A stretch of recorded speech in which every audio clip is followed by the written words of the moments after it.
Oh, what's good, guys? A little late, 5-0. So far, the Knicks are up 5-0. I'm at the a little bit less than 11-minute mark in the first quarter. Happy to be here, man. Happy to be watching this Knicks game. I want to sweep them in Chicago, man. That would be so sweet. Right now, today, I'm going to be doing a lot of scouting because these are one of those teams that seem to they can't really get it together recently, as a club. So they might be looking to break it up. So if they're looking to break it up, I'm not looking to get any of their young guys, but I mean some of these other dudes, on their team there. They got Levine. Shout out to Alex Caruso. Alex Caruso is a really good basketball player. They got quite a few good basketball players on this team here, Chicago. Vucevic is very good, all-star player. Got to crack open some soda. Zach Levine, of course. They got Patrick Williams is going to be good eventually. He's in the same boat as freaking RJ Barrett. When is he gonna like wake up and accept his role? I'm drinking soda. Still not drinking. It's almost been a year. January 1st would be a year of me being sober. You know what I'm saying? So I'm really happy about that. Got Caruso top of the key, in and out. Gets caught on the screen there. So it's an illegal screen by Vucevic that definitely hooked Brunson. So let's talk about Brunson. I know you guys are looking at that, man. Brunson freaking busted his ass mad times last few games, man. He got slammed to the floor. Not slammed, but he got fouled, and then he fell all down on his shoulder and his elbow and his wrist. He turned his ankle really bad. He popped his tape a couple games back. So I mean, this guy Brunson is taking an ass whooping every freaking game. But I never seen a guy just take it back. Just he gets hit and gets right back up. So I don't know what's going on. I don't know if it's my internet because I'm looking at my internet now. I think my internet is good from what I see. That my internet is working, but MSG is not working. So that's really annoying. I mean, you can never have nothing good in this freaking world, man. Let me tell you, man. Since something's going on with MSG Go, man, I had a bad day today, man. I gotta tell you, I had a really bad day. MSG's back on, so they're having problems, which is annoying. So I'm gonna have to see if I can find a different stream because MSG Go is not cooperating. So I can't be having a stream that's blacking out. It's literally blinking. Going blackout screens and stuff. I'm gonna give it a little bit more time. But I definitely had a bad day today, man. Just some advice for people, man.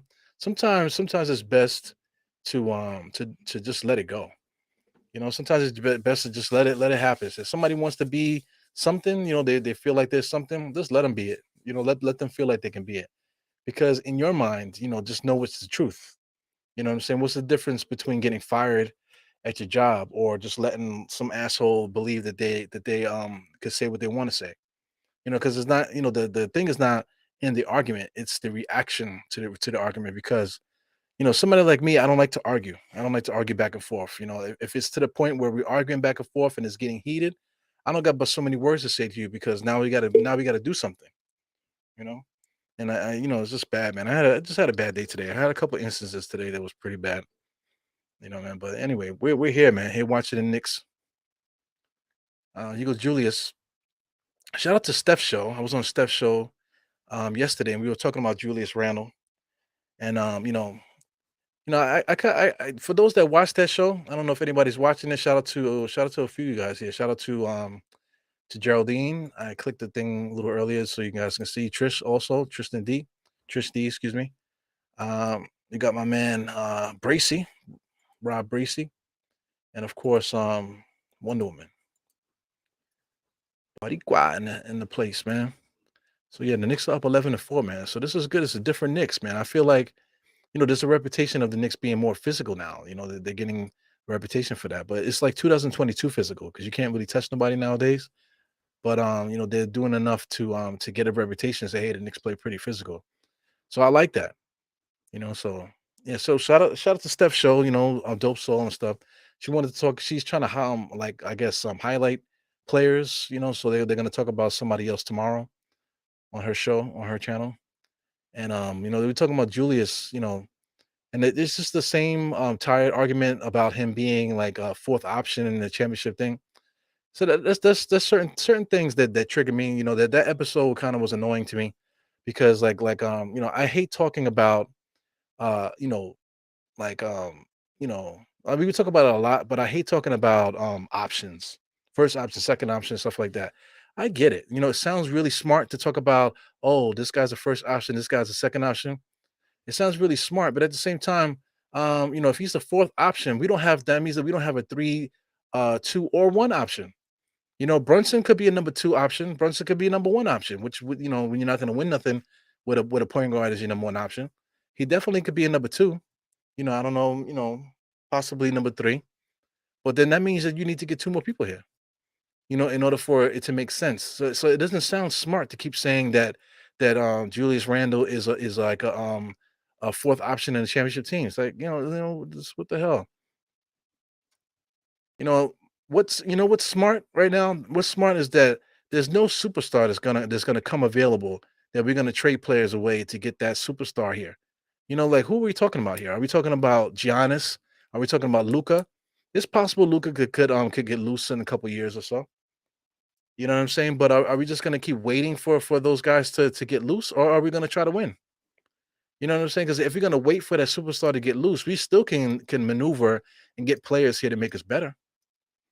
We still can get better while we still waiting to be opportunistic to hit that player that star player that may never show themselves. It's not like that happens often. Like, Jordan never dangled where the Knicks had an opportunity to get Jordan, or anything like that. A guy like Melo. Melo made himself available and then he got traded to the Knicks. Okay, it happens, but look what happened to the Knicks. It's not like the Knicks were actually winning like crazy with Melo, because people would argue that Melo was a number two. So then you still had to get somebody better than Melo. It's like shit. So if you're talking like that, we got to get somebody better than Julius here. Okay, cool. That's already a task within itself, and it's also relative. But then we got to get two people better than him. Assuming that we believe that Brunson is better than Julius. In the depth chart, if you're talking about options, no, to me it's just ridiculous. It was just ridiculous. Like I definitely got pissed off. For the show, definitely got pissed off because we kept coming back to it. It's just like, yo, how do we get better? You know what I'm saying? How do we get better? I don't. It's just really annoying. Right now, the Knicks are doing well defensively. So we play well in smash mouth style. Everyone's saying that we're physical. So then that means that we need to double down on that. Help these guys out. Bring reinforcements in here. Reinforcements to me is like we still have to get better players here. So we need to get two more rotational style players here. Guys that could start because we need starters. You know what I'm saying? We need a bona fide starter to help out the starters, and then we need somebody else that's good enough to be in that rotation that can also spot start. You know what I'm saying? Rose is that guy, and so is Fournier. But we chose not to use them anymore. Cam is one of those guys too. He could be a spot starter, rotational guy, but we choose not to use them. But if we package those guys together, we might possibly be able to get something. You know what I'm saying? So I'd rather talk that way. I'd rather talk how we can build this team how it is now, and get through this season without just waiting for a quote unquote superstar to pop up. You know what I'm saying? That's just like very. It's just that was a very frustrating conversation. Shout out to Eddie C. Eddie C is good. Shout out to Freezy. But I mean, those guys annoy me too because they're talking about bringing guys like backup players from Washington. You know, it's like crazy. But I'm bringing Mike Conley that makes $32 million. Sheesh, you want to trade for Mike Conley to be a backup, and that's your idea of improving the team. I mean, that's crazy. It was just a really, really, really weird episode. And then guys are standing like they're so smart. It's like shit. I got my bars off yesterday, but that's all I could think about today, man. I wish I could have done a more in-depth pod to talk about that in depth, but it's just crazy, man. There are players dangling, guys like Oubre. Oubre's not that good, but Oubre could be had. Oubre is a lateral, potentially good move for us because he adds a guy that could create his own shot, a guy that could shoot the three.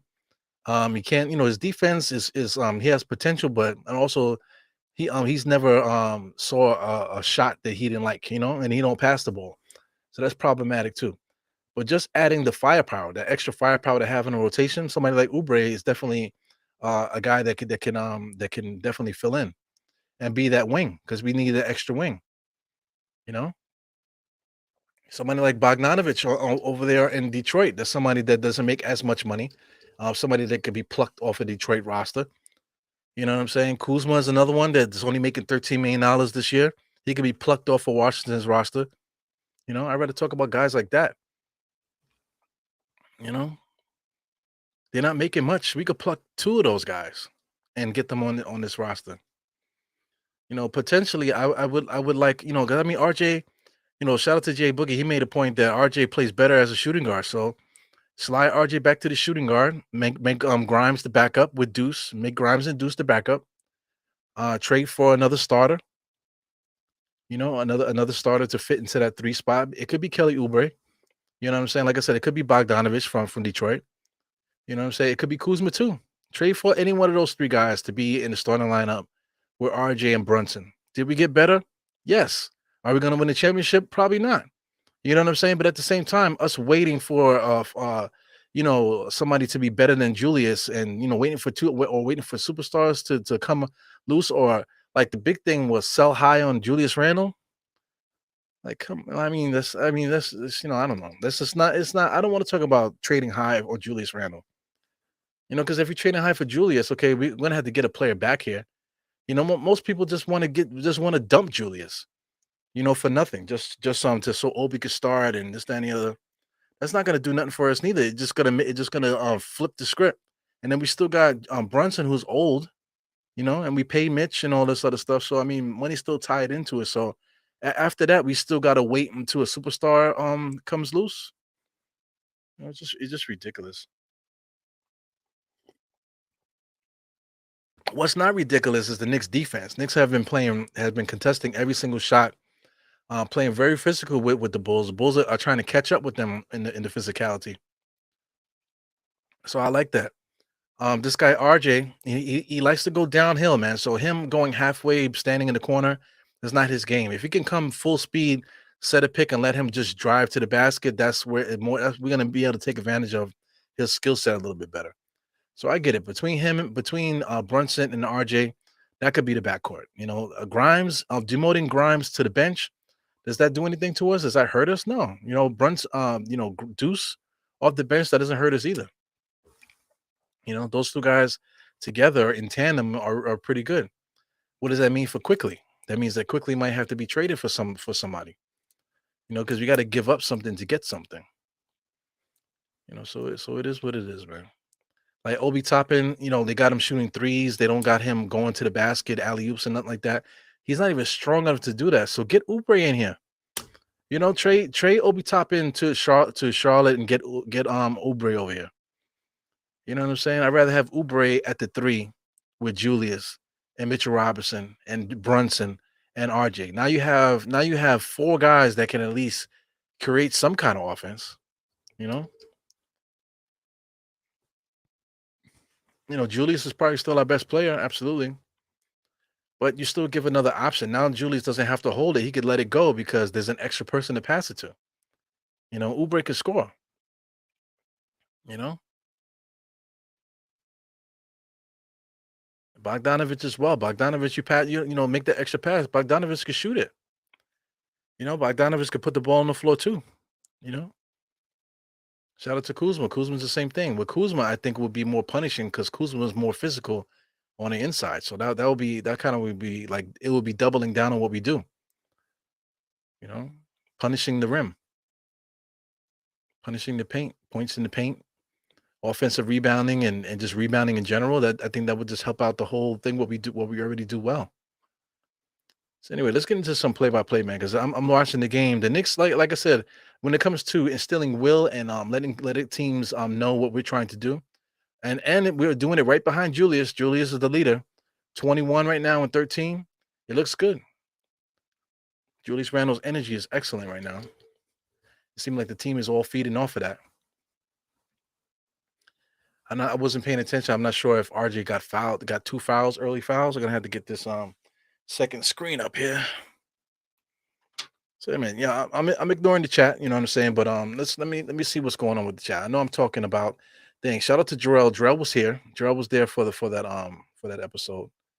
But it is what it is. Let me cut here. Shout out to my man Andy is here. We always call him Andy because nobody can pronounce that name there, but we call him Andy. Shout out to Andy. Like I said, Jarrell is here. Salute to diehard Giants and all that team. Them. Uh, let's see this up here for Bracy. I am Jarrell. What's up? Gmail got washed. Absolutely.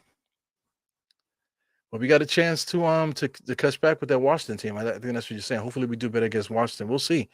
I feel like that Washington game is absolutely must win, and we must win that game. We cannot lose against Washington. We can't tie again either. That'll be miserable. But we absolutely have to win. Look at Mitch Robinson fighting all by himself. Same thing that happens to Hartenstein when Hartenstein comes to the bench. He's fighting by himself. So it would be nice to get that extra guy in there to help out with the rebounding. As Grimes gets the ball there, or for good defensive play by the Knicks. Kick it out to Brunson, back out to quickly. Nice stopped and go. And then lays it up. He blows it. Blows the fucking layup. Just blows the damn layup. He goes, Zach LaVine. He hasn't done shit yet. Just pulled up for three. The Knicks fighting for the rebound, and it goes out of bounds. So on the screen there, we got 23-18. Knicks turnover. It should be Bulls ball. So the Bulls are going to score on this play here. My God. I see Kareem. Kareem Grant is here. What's good, Kareem? What else? Salute to everybody. Got Justin King. Let's go. Next good channel. Okay. Sounds good. Like I said, man, I had a freaking bad day today, man. How was y'all day today? You know what I'm saying? I'm here for some good basketball. When it comes to entertainment, man, you get your beer and you drink your beer and do what you do. Some people like to smoke, marijuana products, cannabis products, just to chill. Do whatever you need to do, man. Some people take it to the extreme. They do hard drugs, they do other stuff. But yeah, like who am I to tell someone else how to freaking get through this life? It's not easy, man. A lot of people going through stuff. A lot of people going through stuff in life, man. Shout out to that dude from the Ellen Show, the DJ. They got him down as a suicide. So I mean, I don't know. I don't really want to talk too much about it because I hate conspiracies and stuff like that too, man. But that does not look like somebody that would want to kill themselves. Because I mean, dancers too. Dancers. People. Like you can't get into the mind of somebody. So I mean, there literally could be something. That's why I don't want to talk too much about it. But like I'm saying, I want to say this. Suicide is no joke, man. There's a lot of people out there that are on borderline, thinking about killing themselves every day. But you would never know because they just go about their life, and you just would never know. You know what's a shame that some people do know. Some people do know. I know quite a few, not quite a few, but I know of people that have killed themselves. You know what I'm saying? And if you look at the people around them and whatever, like you can see that they probably told them plenty of times, and they get ignored. A lot of times when people are going through stuff, they tell you. They will tell you, and 9 times out of 10, I'm quite sure those calls for help, even though they might have been subtle or subliminal, just went unnoticed. Sad people, tired all the time, and people that don't talk sometimes, emotional a little bit. You know what I'm saying? People don't think out of themselves. No empathy. Only care about themselves.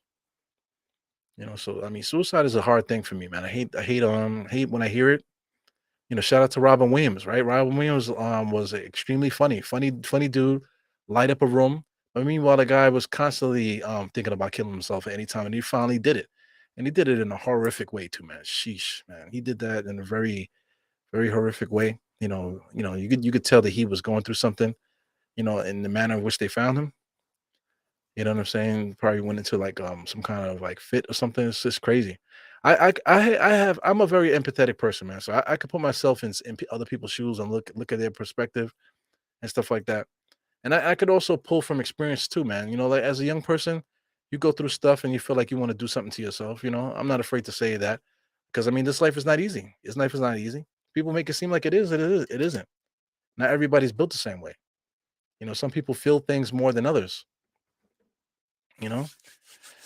Some things bother other people more than others. So if telling somebody, "Oh, come on, man, let it go. Don't worry about it." Some people can't let it go.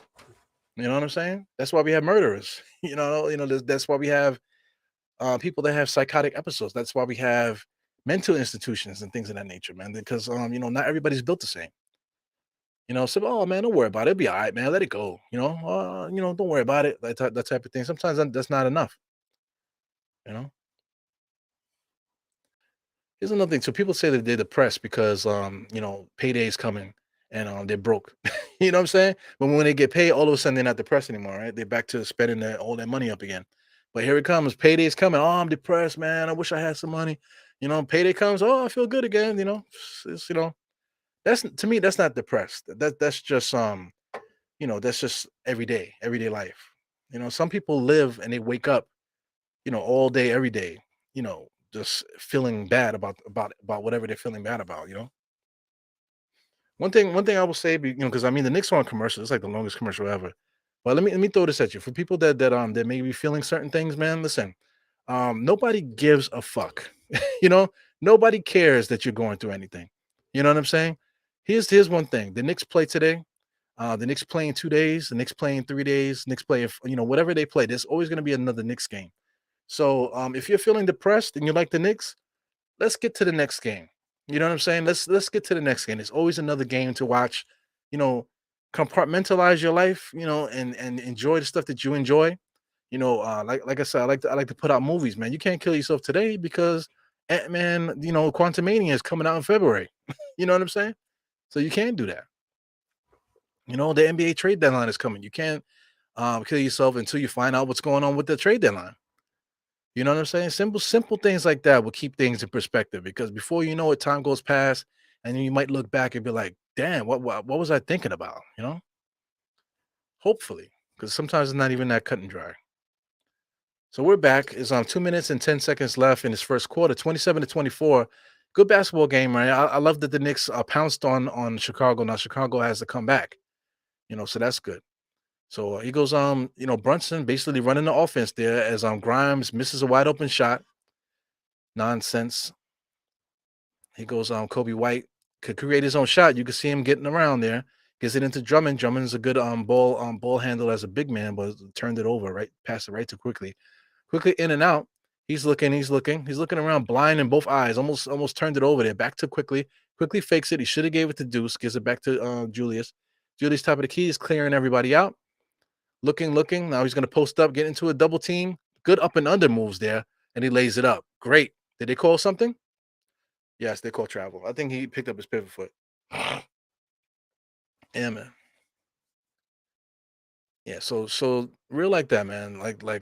Literally, people don't give a fuck. You know what I'm saying? They don't care. So the point I'm trying to make with that is that why give somebody else the satisfaction to be like, oh my god, I wish he would have told me. I love him. I miss him. Don't give somebody that didn't give a fuck about you when you were living the opportunity to make your death about them. You know what I'm saying? So that's another reason to just stop it. To just get yourself together and just deal with whatever's happening. Find your help in whatever way you can find it. Because if you're gonna put it in other people's hands that people don't care about you and this, that, and the other, they don't, fam. They don't. They literally don't. And then once you off yourself, all of a sudden everybody's gonna be like, "Whoa, my God, I loved him. Oh my God," but they didn't do that when you were alive. So, like I said, that's from experience for me to help me get through certain things. Is that like if you feel that to that degree where you want to do something to yourself, just think about that. You know what I'm saying? There'll be people crying for you, that weren't crying for you when you were alive. So don't give them that satisfaction, man. So live another day. So anyway, kind of cryptic, but I mean I just had to get that out off my chest, man. 28-26 so far. Looks like we're going to end the first quarter with a 29-26 lead. That move that Julius Randle does, man, it's becoming like something that he always does, and he could do it all the way out to the 3-point line. That double pump shot there that he's using to create either a pass or try to create a foul. I hate it, but it's something that works and what the Knicks are trying to do. You know what I'm saying? So I mean, It is what it is. Listen, we don't we're not going to get Durant or anything like that. At least I don't think so. I don't think we're going to get Durant or anything like that. So Julius Randle's going to be the guy with the ball in his hand doing stupid shots like that. Nothing you could do about it. Nothing you could do about it. At the moment, between DeRozan and Julius, DeRozan might be better, but I mean, marginally good rebounds on the inside there. Drummond is definitely a key rebounder. So I mean, a guy like Drummond, Mitch Robinson is a good rebounder and stuff like that. So Drummond should be on the Knicks. I know we wanted somebody that could shoot the three, but Hartenstein's not that big of a 3-point shooter. It would have been nice to have Drummond on our team to help when he comes in there to make sure we get somebody in there that can get 10 rebounds off the bench every single night without a doubt. You know, sets great screens and a good finisher inside, that type of thing. There's something to think about there. Look, I'm setting a great screen there for DeRozan, then rolls to the basket. DeRozan always does a great job of getting fouled and getting to the line and stuff.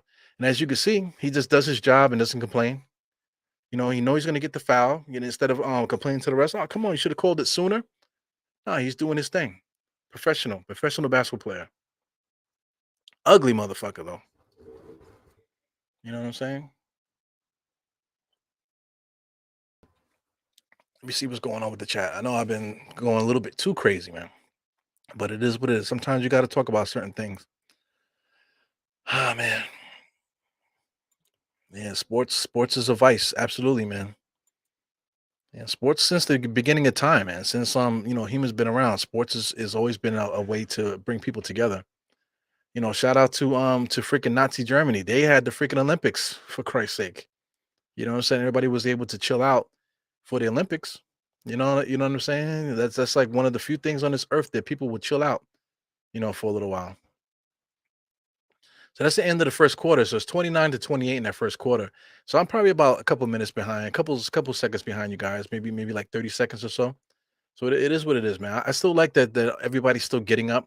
Fournier, Cam Reddish, everybody's still getting up to greet the guys as they come to the basket. Fournier has bad body language a little bit because he doesn't want to leave. He wants to be in New York. He wants to keep his family in New York. He's have a new baby coming. So there's a lot of things there. So Fournier is the only one that kind of you can see that he's stressed a little bit about it. You know what I'm saying? But everyone else they basically, Rose a little bit too. Rose is kind of weird. His body language has been weird too. But for the most part, guys are getting up and showing love to the teammates, still being active teammates and stuff like that. So that's great. Let me see. It goes Korean Grant here. Korean says, you never know what people be going through. Yeah, you never know what's going on behind somebody's smile or behind somebody's antics. You know what I'm saying? Whatever, a persona they put out on the internet or persona they pull off at work. You know what I'm saying? So let me tell you something. So one of the guys at work, this is what he told me. He said, he, this what he said. He was talking to says one other dude, right? So he said, "Yo, why don't you do like him, pointing to me, and don't say nothing, and just say it in your mind, and don't say nothing."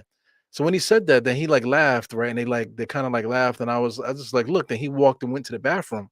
But my thing is, right? If I reacted to that in my mind, when you have like that movie that plays that what you would have done, but you didn't do it, like I would have like pressed him.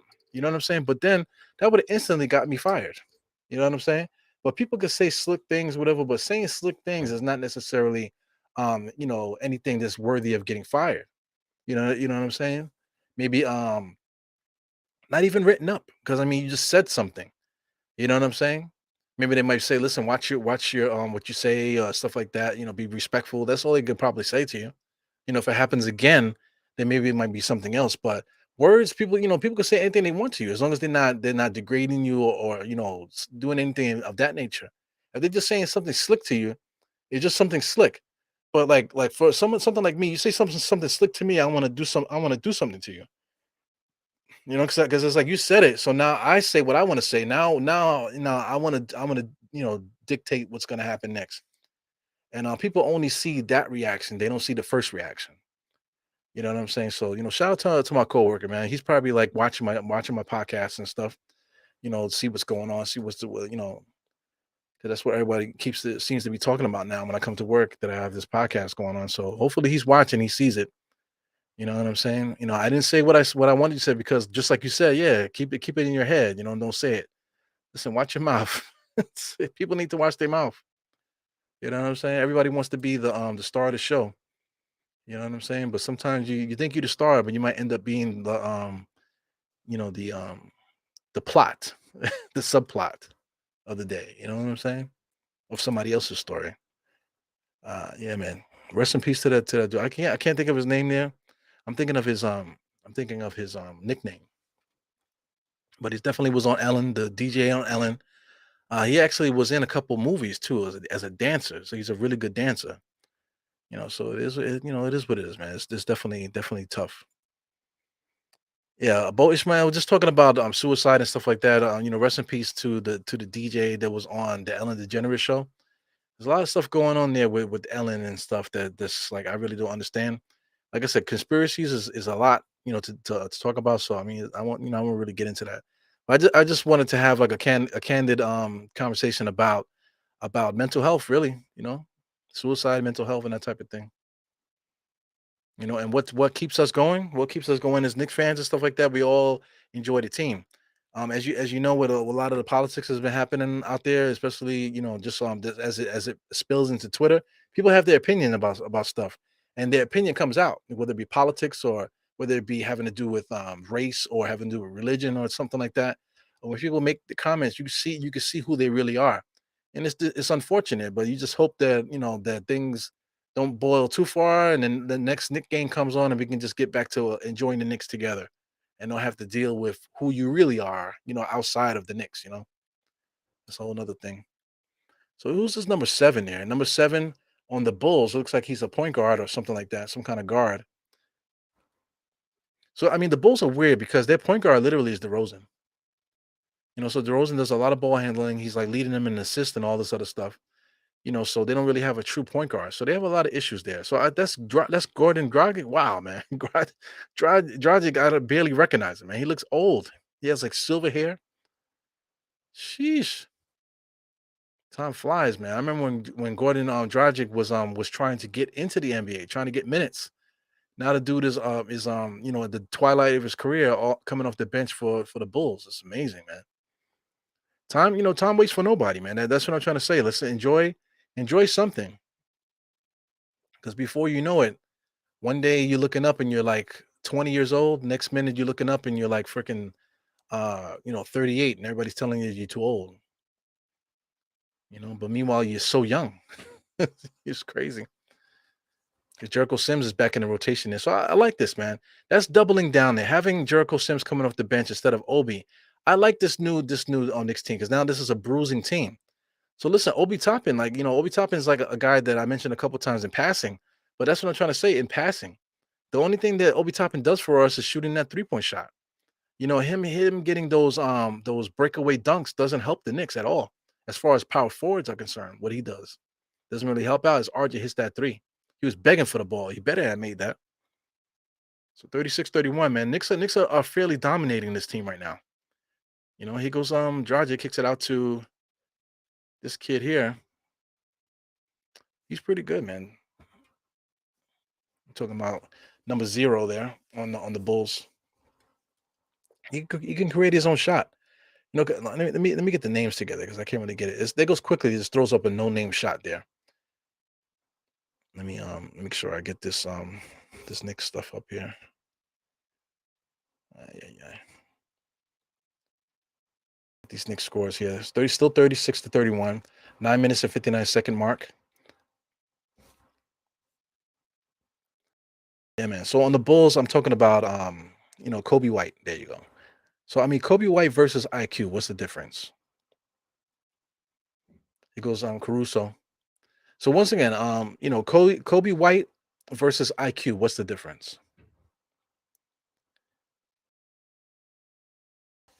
You know what I'm saying? Like IQ plays defense and stuff like that, the defensive rating and things of that nature. But IQ is a freaking moron out there sometimes on that offensive end. He plays well. He tries to play well. He's very a thoughtful player. He's trying to be a good team player, but his decision making is atrocious, man. He just for all the defensive prowess that people keep talking about, He's always standing in the paint, too far in the paint, sometimes on the opposite side of the paint, while his man is in the opposite corner. So I mean, the defensive rating stuff doesn't tell the whole story, man. It's crazy. Because DeRozan doing a lot of freaking dribbling there. So what do they call? They call it the hook. So I mean, these referees suck too, man. Because they're calling a lot of stuff. They're calling travel. They're not calling travel because if you look, they're doing a lot of palming out there, holding the ball and palming. But then they'll call other stuff, man, like the hook thing there. They call it. The referees, the NBA and stuff like that. There needs to be a universal basketball language out there, whether it be FIBA or high school and all that. Basketball is basketball. The rules shouldn't be so drastic from one level to the next. In the NBA right now, it's to the point where it's bad from one game to the next. Good defense by Jericho Sims there, without fouling, slam DeRozan to the floor as Deuce gets that 3-point shot in the corner. Yes, man. Good defense creating offense that also caused a timeout for Chicago there, man. So Knicks are rolling right now, 42-31. What is going on? Is this the Knicks or what? Is this what we're doing here now, Knicks? So I like this team much better. I've been saying this on Blue in the Face. Obi Toppin is not a power forward. Does not have any value with us as far as being physical on the inside, rebounding, stuff like that. If he got the minutes, he'll probably, people say, oh, he'll average 7 rebounds or whatever. That's no problem. Yeah, but the thing is, Jericho Sims out there, do you see the physicality that he brings to the table? Filling in, playing power forward while Obi's out. That's what we need to do. We need to double down on what we do well. Like we're a good inside team, points in the paint and all that stuff. So by getting rid of Obi, out to Chris, because of injury, Obi's not in the mix now. So now we doubling down on points in the paint. We're doubling down on our interior defense. You know what I'm saying? Between Jericho Sims and Obi, we don't really lose too much stuff going on the perimeter because Obi Toppin Jericho Sims is still pretty mobile. So I mean, like the answers to me to fix this roster are right in front of us. You know what I'm saying? Everything outside of what everyone keeps complaining about day to day about the Knicks, I feel like all of our answers to improve this roster are right in our face. It's right there. We're watching it, but we're in denial because of what we feel like other players should do and stuff like that. Developing and number one option, two option, developing, and this, that, and the other. You know what I'm saying? We're worried about the wrong thing because right now the Knicks are up 13-3 in the second quarter. Wow.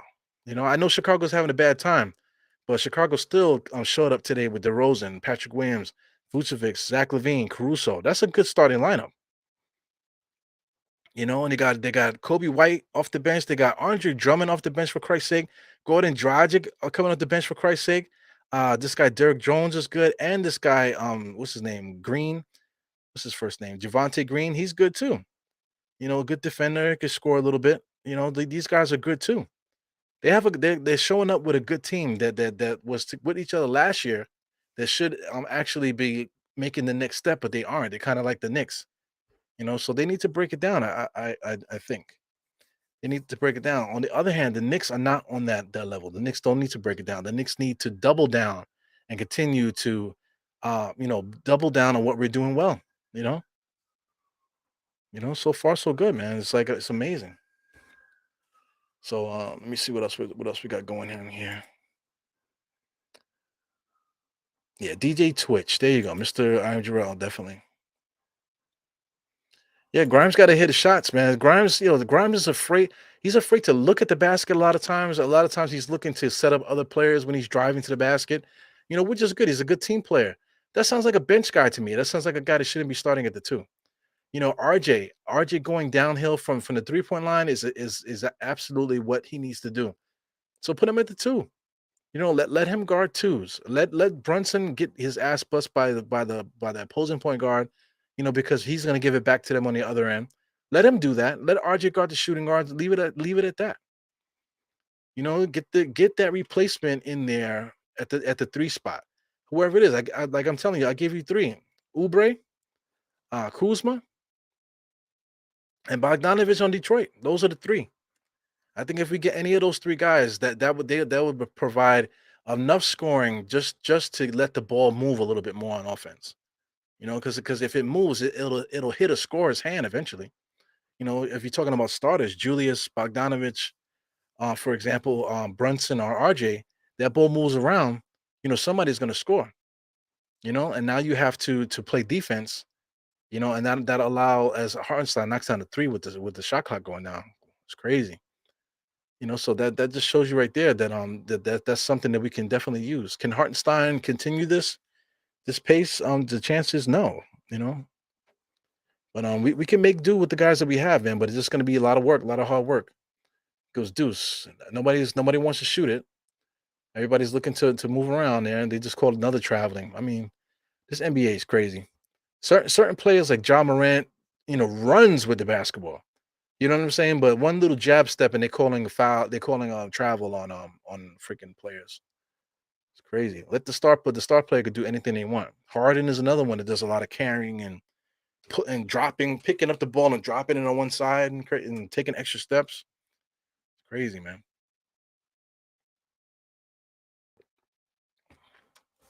It's crazy. Zach Levine has been extremely quiet, man. What does he have right now? Zach Levine has 3 points. Hasn't really done much today. 1 for 5.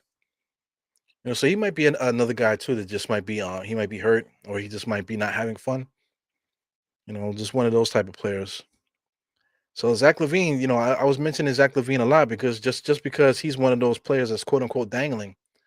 But I'm thinking that maybe he might not be the answer. I think RJ back at the two might actually be the better option. We'll see, man. So far, so good. Knicks are up 45-37 away in Chicago. Woo. Yeah, man. This is like a Midwest swing here. You got Chicago twice back to back, and then we play Indiana next after that. Indiana, I absolutely hate losing to Indiana. I don't care how much, far away we are from Reggie Miller and stuff like that. I cannot stand losing to Indiana, man. That's like one of the teams that like losing to them just make I just can't sleep after that. Just like nightmares, nightmares from looking at that piece of uniform. So Knicks going in and out here. Everything is going for Julius. If nothing doesn't work, the ball goes right back to Julius. So that happened twice there. Quickly has some offense going, gave it right back to Julius. Brunson gave it to Brunson. Brunson, did something. Nothing happened, and he gave it right back to Julius. Julius with another baseball pass attempt to go across the court, and he hits the bottom of the rim there. So he's arguing a little bit. You see, he's a little frustrated. Yeah, man.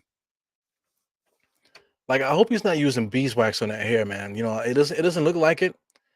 So it looks like I'm hoping that he's using something natural because it doesn't look dry. It looks good. So like I said, I really like Julius Randle's locks, man. Big up to him. As quickly he's playing defense there on Kobe White, Mitchell Robinson had to recover because of that great screen by Vucevic.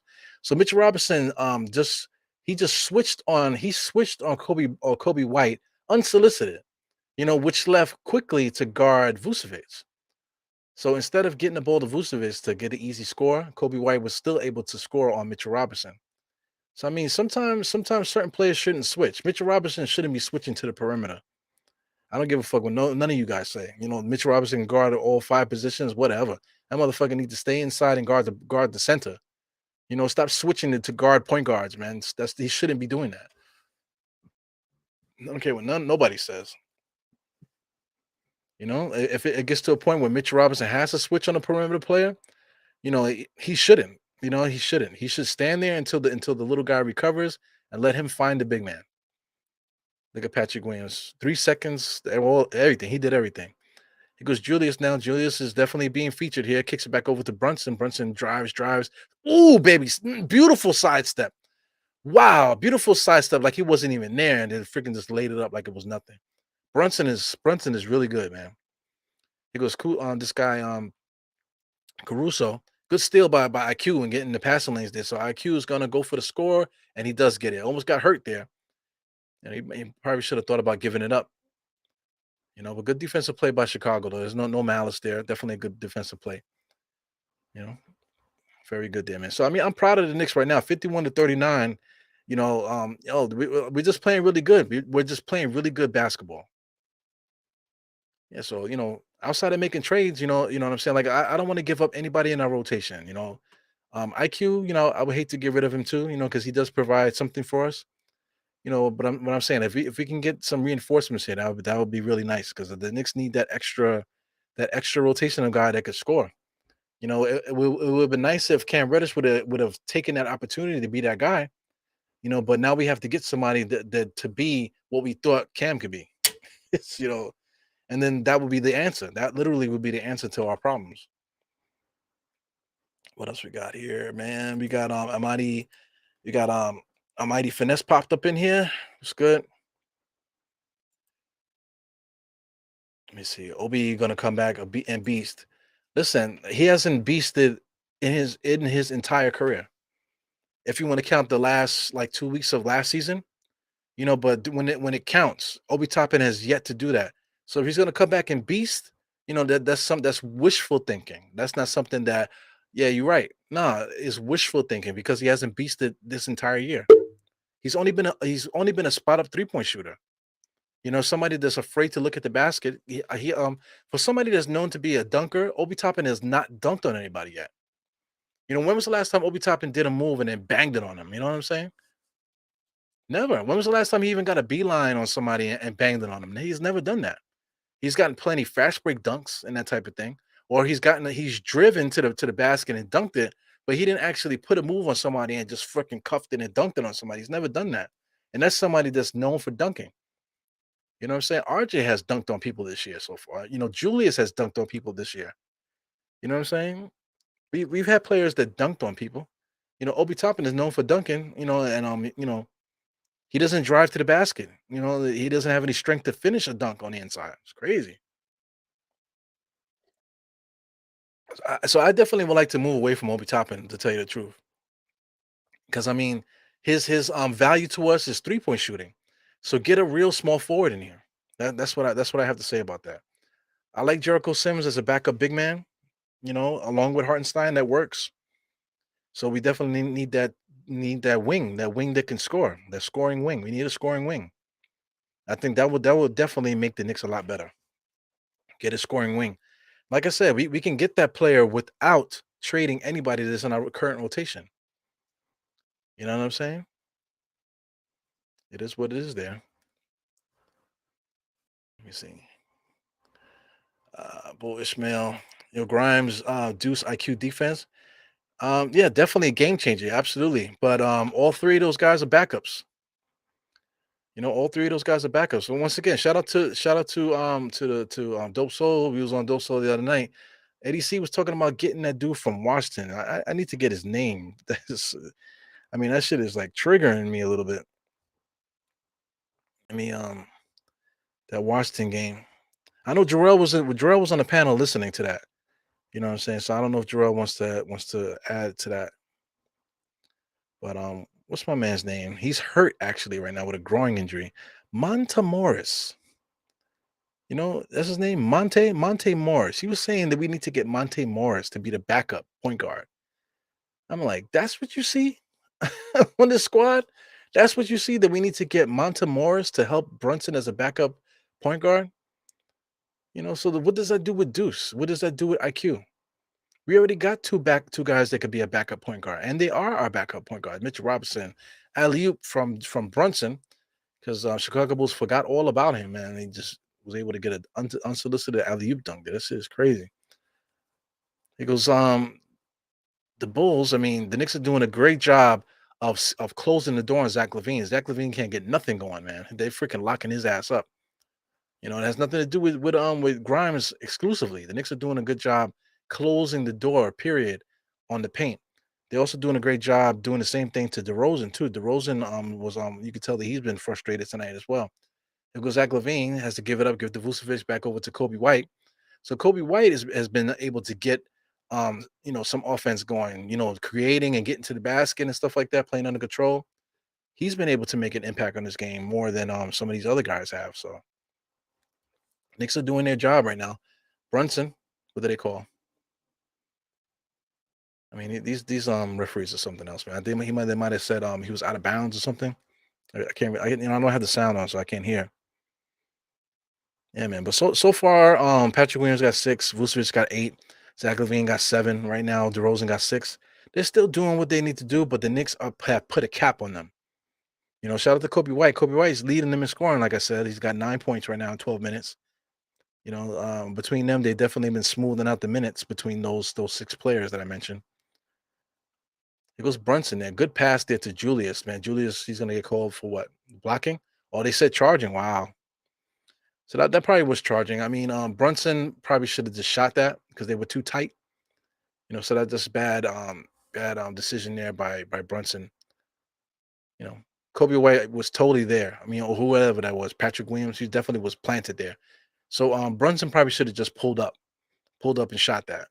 So he'll probably look at the tape and see that like shit, I should have did that. That's what I should have did. 55 to 43, 4 minutes and 15 seconds, according to me. Because Zach Levine dribbling, being guarded by Grimes there, picks up his dribble, gives it to Vucevic. Vucevic being guarded by Mitchell Robinson. So here he goes. Mitchell Robinson usually doesn't do well here against scoring guys there. But he was able to take it. Looked like he took the chair from underneath him. I don't know if Mitchell Robinson even knows what that means. Good defense here by Williams on Julius. Julius drives, kicks it out to RJ. RJ corner three, no good. Here goes Patrick Williams pushing the ball up the court. So I mean, if RJ misses a good shot, that's fine. It's these shots where he creates that drives me crazy. Who just shot that? They got Vucevic. Vucevic just shot that. Vucevic got 11 right now. He only got 3 rebounds so far. Brunson just walks up the court, borderline, 7-second violation every single time. Here he goes posting up Zach Levine. Now he faces up from getting to Mitch Robinson. Oh, good pass there. Good pass there. Even better defense by the Bulls. What are they calling? What the referees didn't call anything? Good pass there by Brunson, man. Brunson was able to get himself into the paint there, but passes an interior pass to Julius. So I still can't see what the call was here from these referees. So Julius is going to get free throws. Okay, so man, like you can't put so much emphasis on the refs, man. You know what I'm saying? As a team, you have to like have a game plan of how you're going to fight the refs. Leaving it up to the players to complain out there, man. There has to be a conversation. It seemed like there never was a conversation about it. The Knicks don't have a game plan on how to deal with the refs. I feel like they need to have a sit down and talk as a team while they're looking at tape and that type of stuff. They need to freaking have a game plan of how they are to combat the stuff that's going on with these refs. There he goes, Bo Ishmael. Chill, Eru with the Obi talk. You out of pocket, whatever, man. Obi Top is a fucking bum. How about that? I'm out of pocket. Just talk basketball with me. Like you tell me that Obi Toppin is gonna beast and stuff like that. My question to you is, when has he beast? When has he beast when it mattered? You know what I'm saying? What has his role been this year? Every opportunity that he's had to score, has he been able to? Has he ever dunked on anybody? No. Is he a 3-point shooter? He didn't come into the league being a spot up 3-point shooter or being a 3-point threat, but that's what he is right now. He's a one-dimensional 3-point shooter for the Knicks, Obi Toppin. And that's not that's not capping. That's not being out of pocket either. That's the truth of what's happening. What's out of pocket? Imaginary basketball calling. Talking about basketball stuff that's not even, that's only happening in your imagination. Like Obi being a beast. That's only happening in imaginations. You know,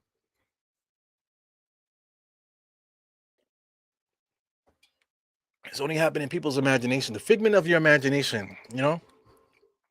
Obi Toppin is not providing anything for us. And this is somebody that said that maybe Obi Toppin should start for us. But put RJ off the bench when RJ wasn't playing well. I was saying that Obi Toppin should start, but not to be no power forward or anything like that. Start to be the 3-point shooter that he's been doing for us. Julius with Obi as the pseudo small forward, doing everything he's been doing, shooting threes and trying to get fast break opportunities. That's it. That's really all he does for us. So that would benefit us from the three spot. But at this point, man, I would like to get rid of him and get somebody that actually could do the stuff that we need him to do, or that we need a player to do at the 3 spot for us. So we need to get a 3. We need to get a starting 3, in my opinion. Excuse me, guys. 60 to 50. Cross court pass to Brunson. Brunson shoots a 3. He misses it. Here goes Zach Levine trying to get a full head of steam here. There. He goes quickly, stops the ball, does a good job of that. Zach Levine still gets inside, but has to kick it out to Kobe. Kobe White shoots it in rhythm and misses it. Mitchell Robinson with the rebound. Julius on the left-hand side gives it to Brunson. Brunson makes his move. Oh, my God. Extra step on the inside. They call travel? Did they call travel? Because I don't know how the hell he got that extra step. Did they call foul? What the hell was that? Yo, man, that was at the 152 mark, a little bit before that. Brunson did his patented two low dribble move, sweep to the right, and then he made an extra sidestep interior. So Brunson is getting free throws for that. So they call a foul. But man, that was a hell of a move, man. To be made all the way in the paint. Somebody like that keeps getting slammed to the ground is still constantly attacking that rim and not afraid. What a fucking player, man. He's really good. I enjoy having Brunson on the team. You know what I'm saying? The key is, like I said, we need to get him help. We need to get these guys help because Brunson's gonna freaking kill himself out there, attacking the rim so hard every single time. It would be nice to have an extra person in there that Brunson won't have to kill himself. Look at this move. Inside time, and then watch the hop. Oh, baby, the extra hop. The extra hop, man. I mean, he was just in a boot. He was just in a boot last night at a team event. And now this motherfucker stopping on dimes and doing side steps and shit. Why? Because RJ, top of the key, looking. He should pass it. Kicks it back out to Julius. Double pick. Julius he always gets caught there. It's like he gets stuck every single time. Good layup there by Caruso, man. Fast break point. Julius always gets caught. He dribbles and then he does that fade dribble. He always gets caught with that every single time. Here goes Brunson. 16 seconds on the shot clock. That means that it literally took him 8 seconds to get across, almost to get across that half court line. He's crazy with that. Pull up interior after all that contact, and he knocks down the shot. 62 to 52, 1 minute and 10 seconds left. Man, this is a fast first half of the game, man. I feel like last game that first half was crazy. Zach Levine shut the door on him again. He goes Patrick Williams there. A lot of fakes there in the corner. He pulls up for three and knocks it down with decent defense there by RJ. You can't really do nothing about that. So here we go. Brunson is just walking up the court. I don't know if he knows that. I mean, again, sheesh, almost a freaking violation there. Brunson there being guarded by Caruso. A lot of fakes. Interior pass to Mitchell Robinson. Fights for it. He gets it up to dunk it. Like that's the thing that drives me crazy with Mitchell Robinson is that he gets the ball and then he tries to explode straight up to dunk it because if he doesn't do that, then he can't score. He has to quickly get it up, as fast as he can. Now he's gonna hold his head now. See, watch this. As soon as he gets the handle, just jump straight up and just blindly try to dunk it. So I'm trying to figure out where is he hurt? He's not hurt anywhere. So, I mean, sheesh. Because he comes down. Where did he hit? Did he hit something? Okay, I see that. Slammed his head against the floor. But I mean, it looks worse there than it did actually happen in person. Shout out to my Knicks fans in the audience there, as you can see. And them Chicago heads, man. Chicago, natives got that stare. Got that freaking bulldog stare. So I mean, I guess the bulls and the bear faces and stuff like that. The bull face and the bear face definitely fits Chicago fans out there. So you don't want Kuzma, Oubre, or Bogdanovich. Okay. So I mean, like when you say that, okay, that's fine. So I mean, how do the Knicks get better? Just answer that. Answer that question. There's 30 messages that I'm missing, man. So I'm gonna try to catch up to this. I mean, because I mean the referees are they're doing a jump ball. So those was dead Paul there. They're doing a jump ball. 34 is throwing it up there. Kind of gave it to Mitch. Goes out of bounds. That's the Bulls ball. Look like they're calling it the Knicks ball, but it looked like it might have been the Bulls ball there. Shout out to Joey McGeechan. He says, glad Brunson isn't hurt. Yeah, man. He gets kicked around every single game, but he's dictating that contact. It goes Julius Randle again with that stupid ass move that he does there, being quadruple teamed. And the referees are catering to Julius tonight. That's amazing. So did the Knicks send a mixtape to the front office so the Knicks can get some calls? Because I feel like the Knicks are getting babied this game, man. Those last couple free throws that we got, I don't know, man. Those were kind of questionable.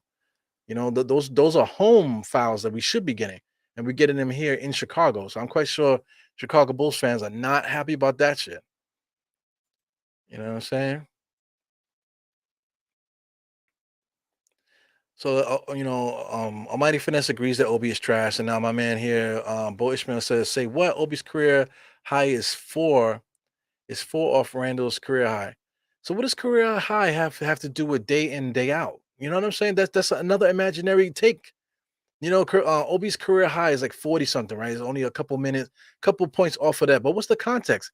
Obi Toppin got that 40 something points at the end of a season, when the season was over, playing against other bench guys, basically other G League players. Nobody's playing defense and that type of thing. Situational. The situation is very different.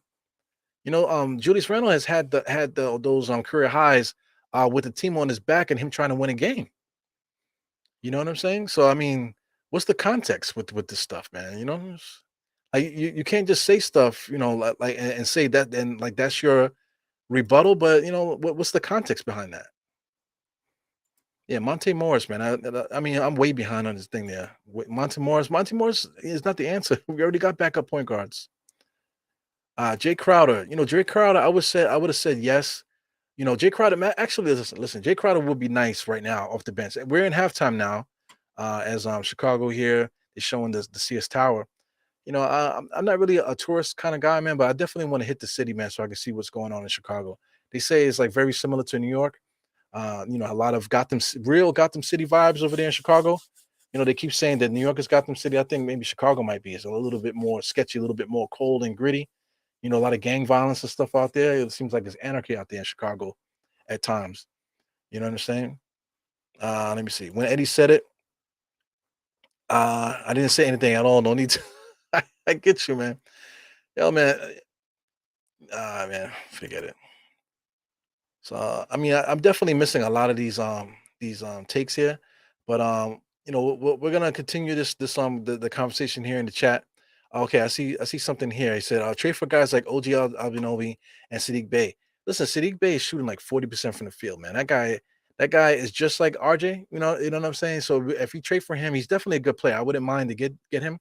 It's the potential. You trading for him, and then there'll be a potential thing going for him. But I mean, guys like Bogdanovich. Bogdanovich is Bogdanovich now. He's a guy that scored 20 points per game, 18 points per game, and that type of thing for winning teams in Utah. He's done that for winning organizations. Sadiq Bey is shooting 40% on the worst team in the NBA. You know what I'm saying? With every opportunity in the book to be the guy. You know what I'm saying? So, I mean, I don't know if that's somebody that we need to get outside of like, God, please let him be somebody eventually, which I think that Sadiq Bey would. So getting Sadiq Bey, I wouldn't be mad if we got him. You know what I'm saying? But it's the potential factor behind that. That's the only reason why I really would want him. He scored 50 points once, but I mean, there's been players that scored 50 in this league that had no business scoring 50. So that it is what that is, man. Also to OG Ananobi, he's a really good basketball player, man. So I mean, just trading for him, we're gonna have to give up something good for him. And not our scraps. Trading. If you trade for OG, we're not going to trade him for Fournier. They're not going to want Fournier. That doesn't make sense for them. You know what I'm saying? One player that they might end up trading is that kid that they got from in the draft recently. Excuse me. Let me see if I can get these names together before we get into this halftime report. Yeah, yeah. My man, his name is Barnes, Scotty Barnes. He hasn't really been playing that good. Tonight, he's playing decent. 9 points, 5 rebounds, 6 assists.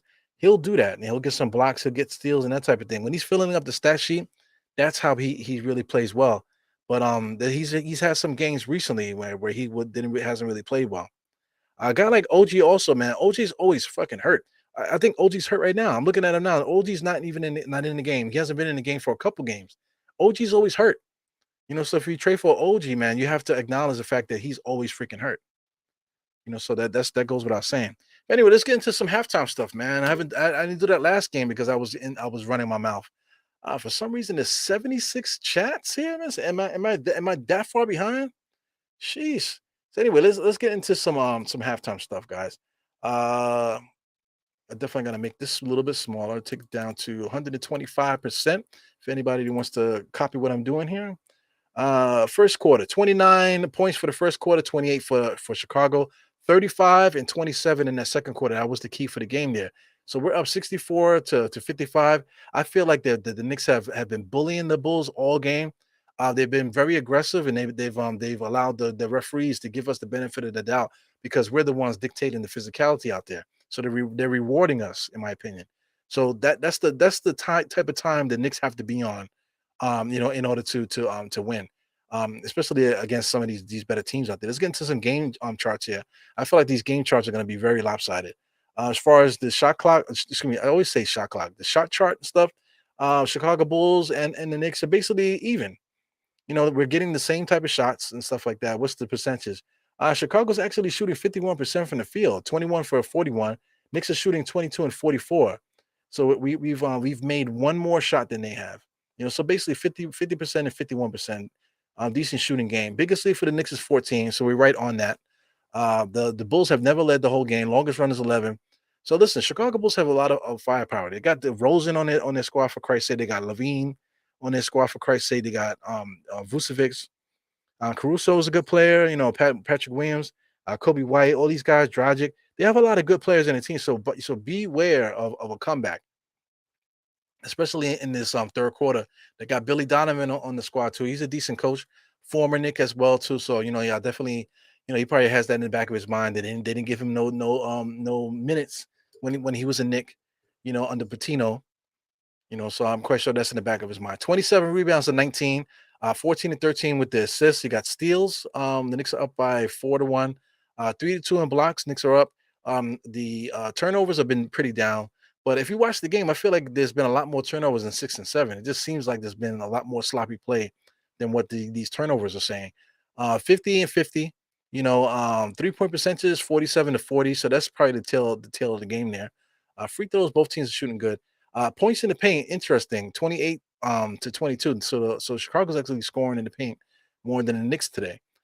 Maybe that no, it doesn't. The fast break points, the Knicks are actually winning in fast break points. Second chance points, the Knicks are up 12 to 6. So I mean, so their second chance points might be just to they had a couple sequences where they were tapping the basketball, so maybe they were counting those as rebounds. So grain of salt with some of these categories here. So from maybe those two maybe three plays where there was a lot of ball tapping, pause. That's probably why they got a little bit more attempts inside the paint there. Maybe I don't know. I'm just talking. I don't know what the reason is there because second chance points and points in the paint are usually a little bit more close.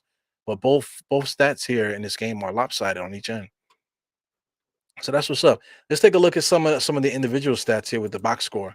Uh, who's first there? They got the Knicks first there. So as always, with this NBA.com shit, we got to wait for the freaking for the names to get into sync there because I'm not going to be telling my story and then all of a sudden I lose track of the player that I'm looking at. So let's wait for NBA.com to snap the roster and put everybody in place.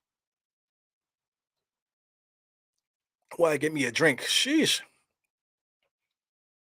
So I mean, it's taking their sweet ass. There it goes. See, they finally did it. It always takes them forever to do that. I just don't understand. So we got RJ Barrett there, has 10 points, one rebound, one assist. RJ, outside of these stats here, as far as box score stuff, he's been playing a pretty good game. Very not the efficient word is kind of getting a little fishy, but he's just playing good basketball. He's making timely shots, taking good shots, and making shots in a timely manner too. So he's playing good. All the other stuff will catch up. Julius Randle's doing a good job dictating his offense today, man. 18 points, 6 rebounds, 2 assists. I think the Knicks have taken on his persona in this game, being aggressive and stuff like that. I think he's definitely took the lead. Him and Brunson definitely took the lead in this game here with the physicality. Mitchell Robinson, he has 6 rebounds, 4 points, 1 assist, 1 block. He's playing decent. I'm not a fan of his, but he's a decent. He's playing decent right now. Uh, Jalen Brunson, physical as always, 12 points, 4 assists. I'm definitely playing second fiddle to Julius today. You could definitely see that. Quentin Grimes is another guy. 5 points, 2 assists, 2 rebounds, 1 steal. What's this? A block. You know what I'm saying? So he's doing a lot. Quentin Grimes is playing well. You know what I'm saying? But he's definitely playing a role. He's definitely playing a role. Quickly, same thing. Basically, almost identical stuff going on here with the rebounds, assists, and that type of thing. Not really scoring a lot too, but definitely playing a really good team game right now. So kudos to him. Hartenstein as well. He has 7 rebounds here too. So for those that say, oh, we need Mitchell Robinson because it's rebounding, and then on the other hand say, oh, Hartenstein is not rebounding as good as Mitch. They're like, shut up, shut up, shut up. Because it's not true. Hartenstein does his share of rebounding. Mitch does his share of rebounding. So don't clown one player just to pick up another player. You can also say that one guy is good and the other guy is good too. You can say that. It's possible. So Hartenstein got 5 points. He did hit a three, 7 rebounds. He played decent. Played decent today. Not he's playing a role. All these guys are playing roles. Jericho Sims also came in there for a hot second. Got a alley oop. A couple good defensive plays as well. He had a nice block. So he's definitely when he comes in there, he's definitely effing shit up when he comes out there. Jericho Sims. So I definitely like what he brings. So he's 1, 2, 3, 4. So that's a 9-man rotation there. So I like that. I like that. I definitely would like to see Jericho, out there a little longer, to get some licks and stuff. But we when you got Julius and you got RJ that's taking up the brunt of those minutes, then you can't really say nothing. Also you got Mitch out there and you got Hartenstein, so it is what it is. Like I said, it would be nice to get that extra, player here that can score. That would be really nice. Chicago, man, on paper, man, these guys are good. DeRozan has 8 points right now, basically doing everything that he does. 6 for 7 from the free throw line, 1 for 6 from the field. So watch out. DeRozan could start going crazy in that second half.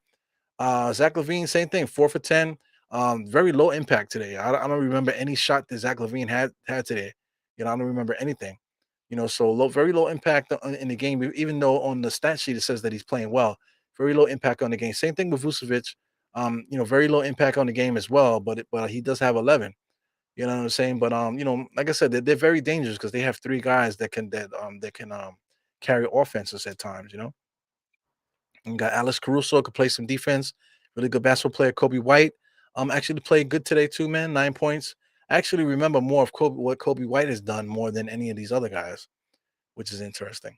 Everybody else is just basically playing that role too, man. But it's gonna make for a good second half, man. But it's great that the Knicks are up by 9, because we definitely need as much what do you call boost, you know, on that scoreboard, to start the second half. Because you know how we do. Knicks always got to make it cardiac Knicks every single time. Shout out to Shaw Powers. If Shaw Powers is in the chat right now, man. Shaw Powers always says that cardiac Knicks, man. Absolutely, man. So we got a couple, yeah, Shaw's here. I see Shaw. Salute to the panel and all this. Yeah, man. Gotta get caught up with this chat. Yeah, man. Let me see. I'm gonna see what there goes Boyish, man. Here he goes. My argument, right? Here he goes. My argument is Obi has never given a chance to play. That's all I don't need to read the rest of that. So Obi has never given that. Okay, sorry. I don't want to hear that. Let me see. Obi did get a shot. Yeah, so I don't want to hear that either. Because that's the truth. And then, I don't to even talk about that, it's like not even worth it. I mean, Obi Toppin has gotten as much shots opportunity as anyone's gonna get on the team. He's gotten his opportunity. His first season, you would have liked him to get more pick and rolls and that type of thing. He showed his, like I said, Obi Toppin has value though. He has value, but as the Knicks are currently constructed and the trajectory that we're going as a franchise, the style of play that we are showing that we are very good at playing, and that we all are satisfied. Let's keep it a buck. As a Knicks fan, you gotta feel satisfied watching the way that we're playing right now because we're still scoring, we're still able to score, but we're playing very physical against other teams. So I know you like that. Obi Toppin does not help that at all. Obi Toppin is not helping you physically out there to do what the Knicks are doing now. You know what I'm saying? So freaking mouth is dry like a motherfucker, man. Talking a lot. Yeah, Randall has 3 turnovers. As a team, the Knicks have 6. You know what I'm saying? So, Randall is the primary ball handler. The offense is running through him. So, hey, what do you think is going to happen? So it's like stuff like that. Oh, look, Julius Randle has 3 turnovers. Yeah, but we're winning by 9. We're winning by 9 with Julius Randle, the offense running through him. Once again, shout out to Shaw in the place to be. Cardiac Knicks coming in third quarter, man. Third quarter of death is coming. I'm hoping that we could put that whole thing to bed there. They say I'll give them IQ Cam and the first for Gary Trent. That first round draft pick, that stuff. I think the Knicks have shown that they don't want to give up no draft picks for nobody.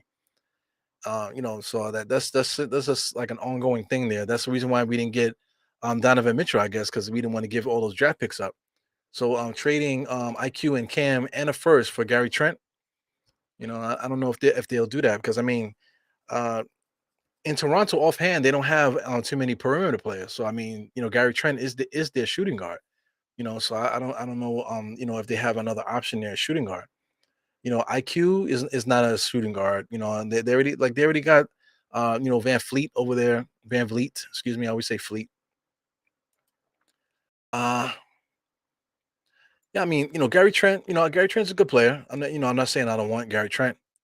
No, but like let's say if Toronto's willing to give up Gary Trent for that deal, then you would do that. And then Gary Trent will be your starting shooting guard, right? And then you will have RJ at the three. That gives us that extra player. We need whether it's a small or if we get a shooting guard, then RJ just stays at the three.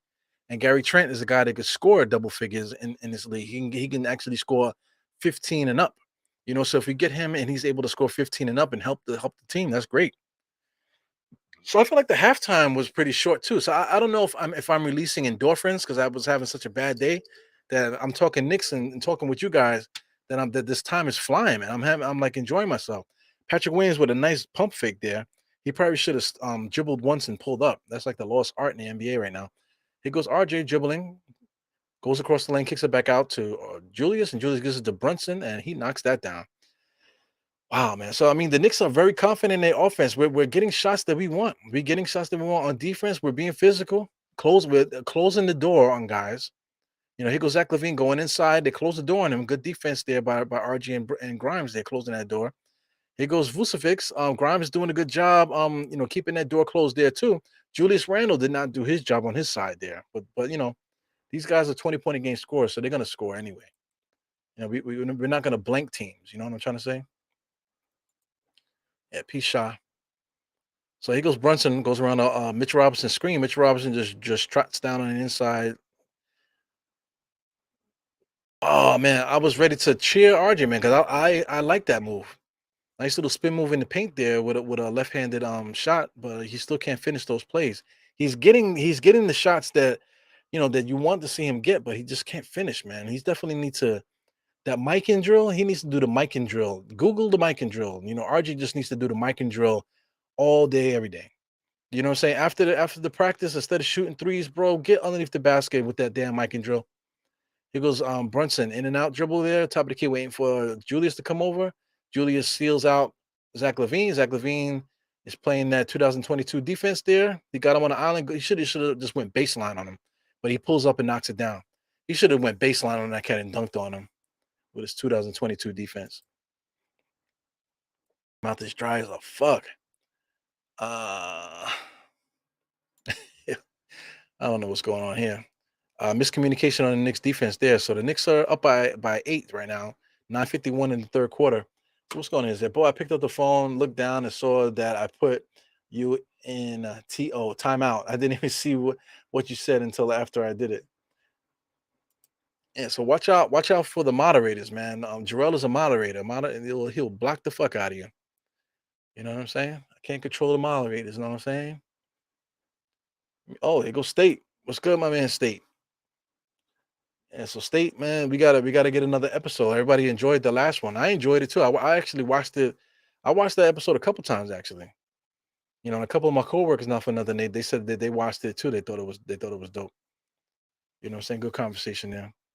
So I mean, it's good. You guys know that, man. I don't like to open my doors to everybody, man. You know what I'm saying? Open my doors to certain people, MBK people, State, of course, Iron Drills is definitely part of that crew. You know what I'm saying? But I don't really open up that door for many people, man. You know what I'm saying? So I usually keep it tight, just to get my shit off. You know what I'm saying, and talk with you guys. But definitely State, we probably need to get that pod at least once a week, or at least like once a week or once a pay period or something. God damn, I'm thirsty like hell. Got Vinny Vegas. What's good with this guy? Vinny Vegas, I love it. Only Zach I respect is Zach Morris. Zach Morris. Word up, man. Shout out to Zach Morris. Rest in peace to Streak. And all those guys. Screech. Zach Randolph. I get you. I like it too, man. Vinny Vegas came in here talking shit. Salute to Vinny. We got shout out to Holcomb, my man.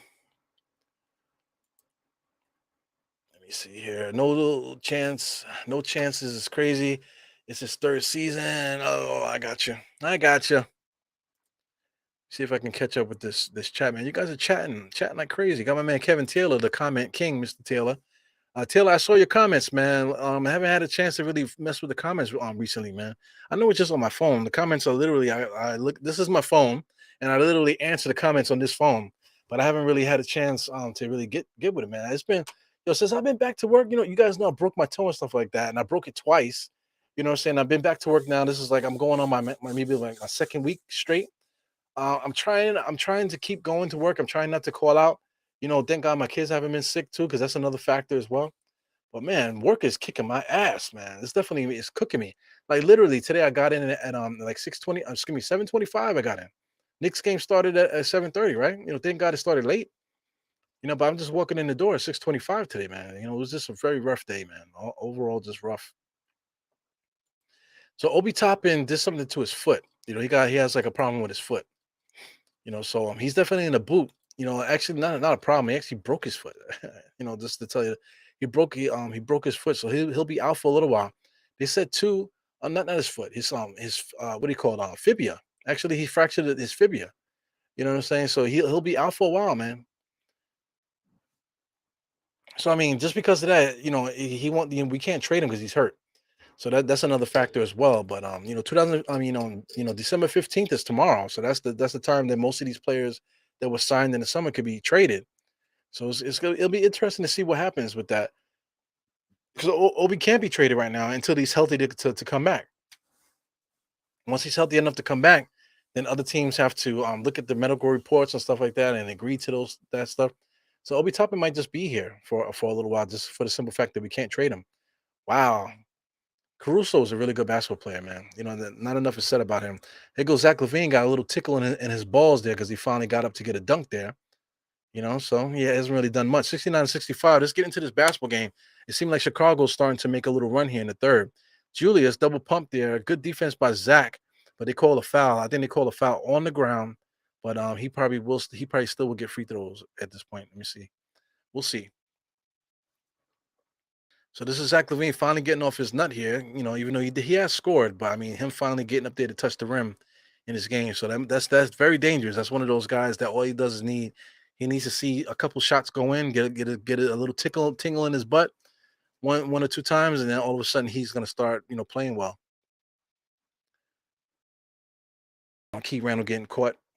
Yep, absolutely. Yeah, of course we know that Bo Ishmael knows what's up with Obi Toppin, right? He said Obi Toppin has a fractured fibula because of goofy iHeart, and then blame it on iHeart.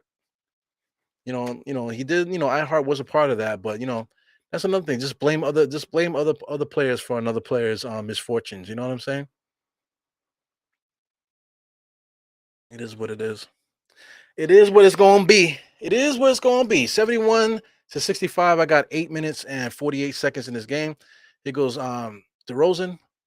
They're playing a two-man game with him and Zach Levine. They basically just switch places there.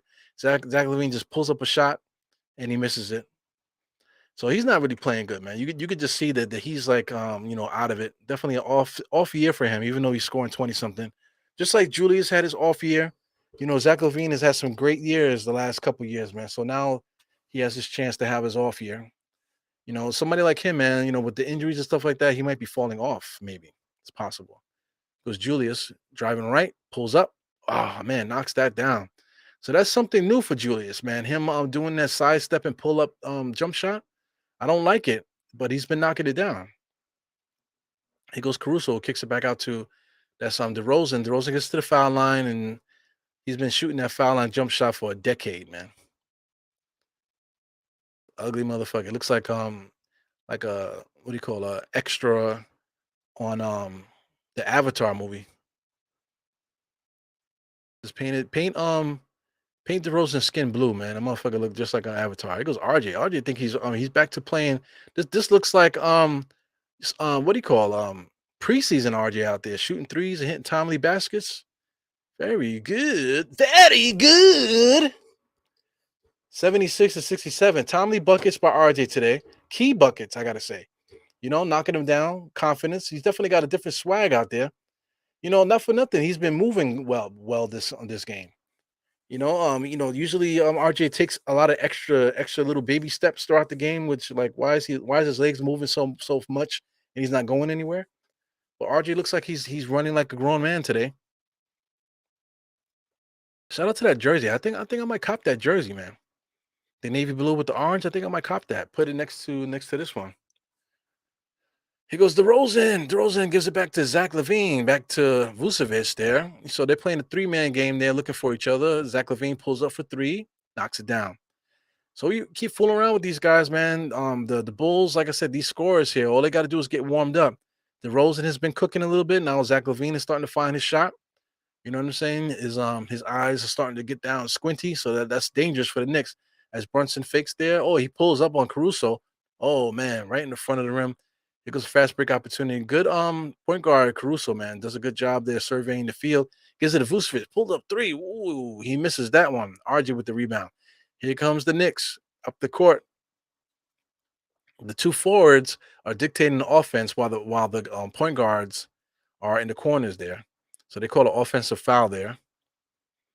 76 to 70, 6 minutes and 53 seconds left in this third quarter. So this has been an adventurous third quarter here, man. The Knicks are still in this, man. I mean, that was weak, but I mean, he did push off though. He's slapping his arm. So then he literally grabbed his jersey and pulled him. So I mean, that was tough. It goes DeRozan driving, interior pass to Vucevic, turnover. Here goes IQ with his head up, looking, gets it to Julius. Julius looked like he wanted to pull up for three. He goes into the triple team and then just throws it at RJ's feet. Shit. Mitchell Robinson, interior defense there, good defense there to recover on that fast break play there. Here goes Julius looking for a trailer there, it looks like. Now he's going 1-on-1, pulls up for three in front of Vucevic. No good. That wasn't a good shot. Knicks had enough time on the shot clock to cook up something better. Hey, I lost some time there. What the hell? I only lost like 5 seconds. I don't know what the hell's going on with that.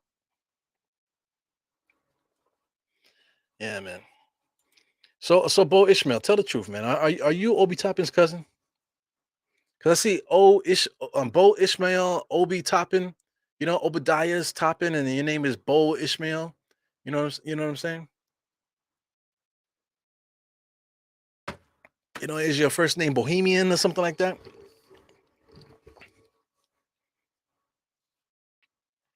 You guys related?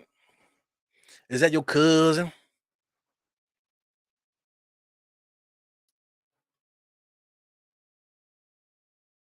Is that your cousin?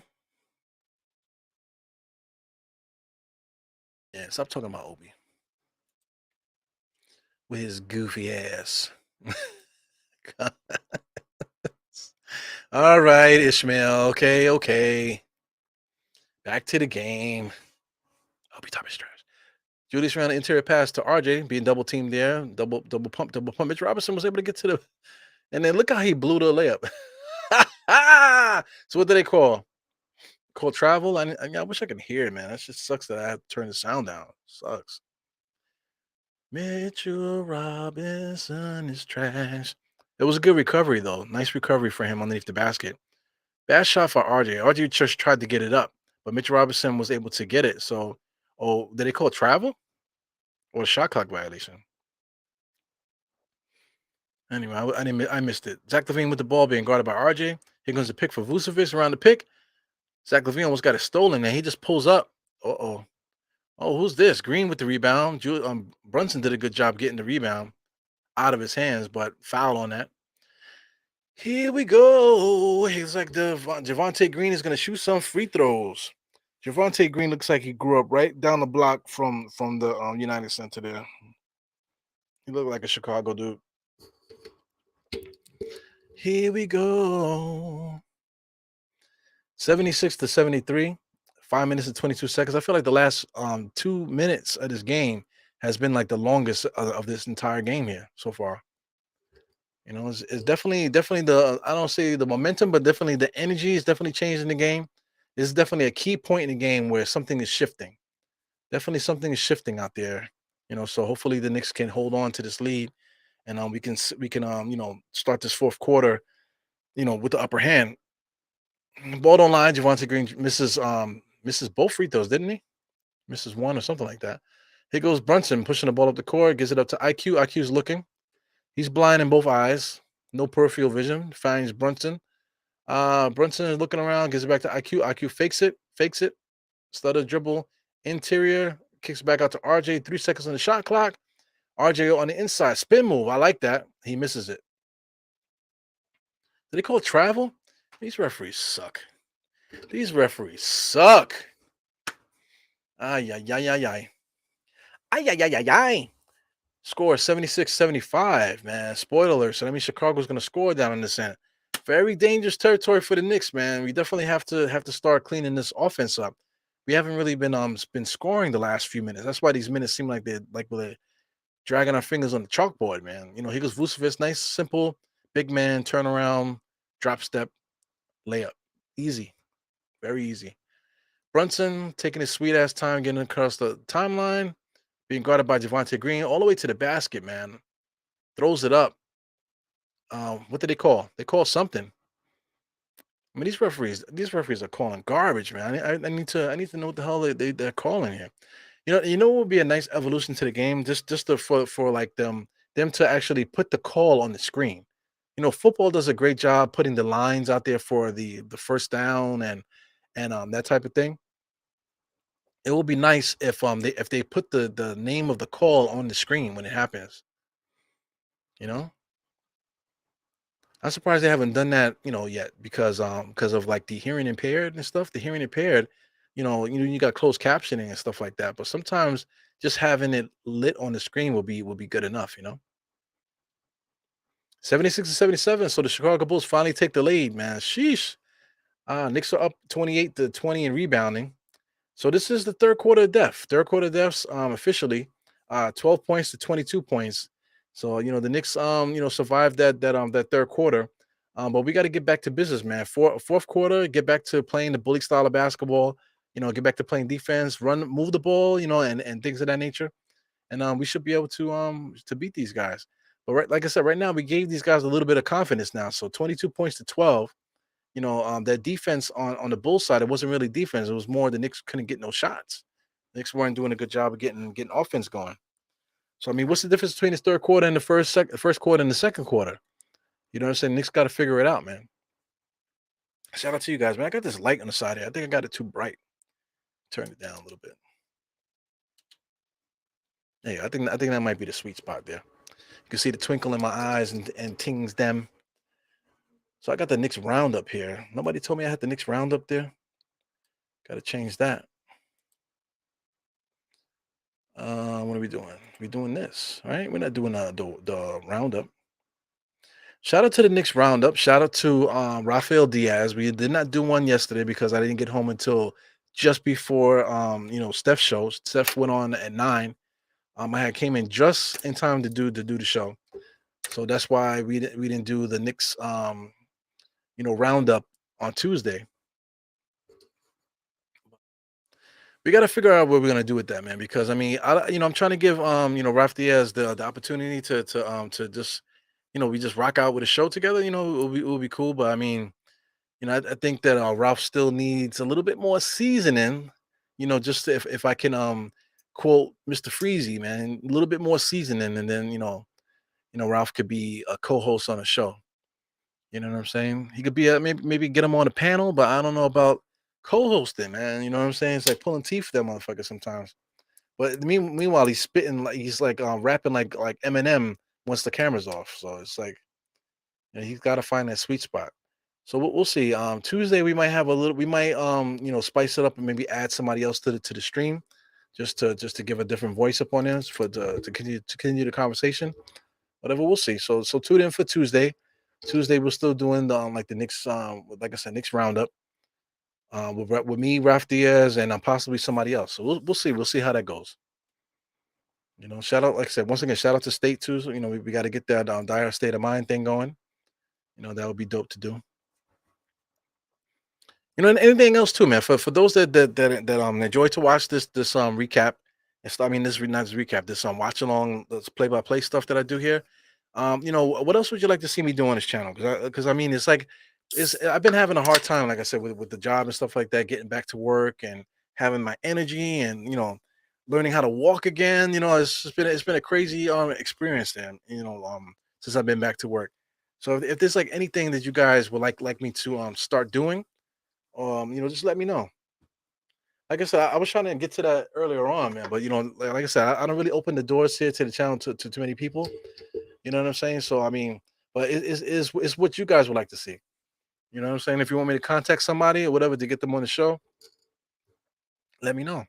Or is there any style that you like me to do? I know people were requesting phone calls and stuff like that. I have the ability to do phone calls. So if you guys are interested in phone call stuff, that would be dope. I'm not a fan of, like I said, of dropping the link in the chat for anybody to pop in. I'm not really a fan of that. But whatever you guys would like to see, I'll do whatever. Evil rants too. I got to get back into evil rants as well. I'm gonna try. I got to try to develop a time that I could be more consistent with that, where I can just get those bars off the way that I need to. As the Knicks are 79-79. So right now we're like treading water here at the beginning of the. No, we're still in the third quarter. We're still in the third quarter, so the Knicks still can go on a nice little run to get this buffer back up to where it was before. So RJ here inside, no look pass to Brunson, good recovery there. So the Bulls are recovering on our shooters, man. So here goes Julius did a great job for that rebound. Him and Hartenstein. Wow, Hartenstein. RJ stopped on the dime and just shoved it over to Hartenstein. So I mean, Chicago is playing good defense. I got to give it up to them. They're definitely getting out on our shooters and doing a good job of staying down on the guys in the paint. So here goes Javonte Green, wide open jump shot there. He had a chance to get that lead, but he didn't get it. Quickly comes around, looking for iHeart there. Good pass because iHeart was in danger of getting a 3-second violation, so he had to pull up. He knocked it down. So the Knicks are up 81-79. Good game, man, so far. Vucevic comes around, gives it over to Kobe White, takes the pick there, moving screen there. They got to call that. This is a battle. Zach LaVine coming around the screen, step back jump shot on RJ, knocks it down. Ooh, this is a fun game so far, man. It's like almost like NBA Live thing going on here with the Knicks and thing. Oh, fake pass there. Oh my God, look at that layup. And then here goes Brunson rolling around the floor again after getting smashed by Vucevic. Sheesh. Here's Kobe White looking to create his own shot, gets all the way to the bucket there, finds Javonte Green. He gets in there, he bangs it in there. I mean, is that Javonte? Yeah, Javonte's like 6'4", man. He's like a little guy. He plays like he's much bigger than he is. There goes Brunson, change of directions, kicks it out to iHeart. iHeart looking to give it back to Brunson. Brunson step back 3-point shot. Wow, that knocks it in. How does he do that, man? That for getting smacked around and thrown to the floor and then just gets the ball, fakes it, gets it back, and then shoots a step back 3-point shot. Man, that guy is good. That guy is good. That boy good. That boy good. Shit. Mouth is dry like a motherfucker, man. What's up with the chat? Chat is kind of froze up here. Yeah, man, shots. Cardiac Knicks for real, no doubt about that.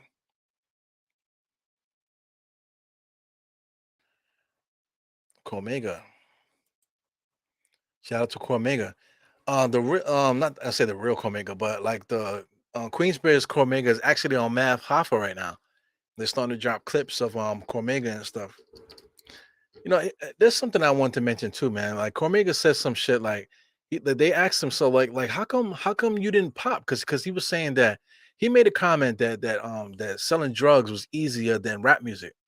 Right. So, but then the guy's like, well, wait a second. All the guys out of Queens were saying that you were the man, that you were the guy at all the park jams and stuff like that. You had every opportunity. You were the guy. You were the guy that everyone was saying that you were the best one.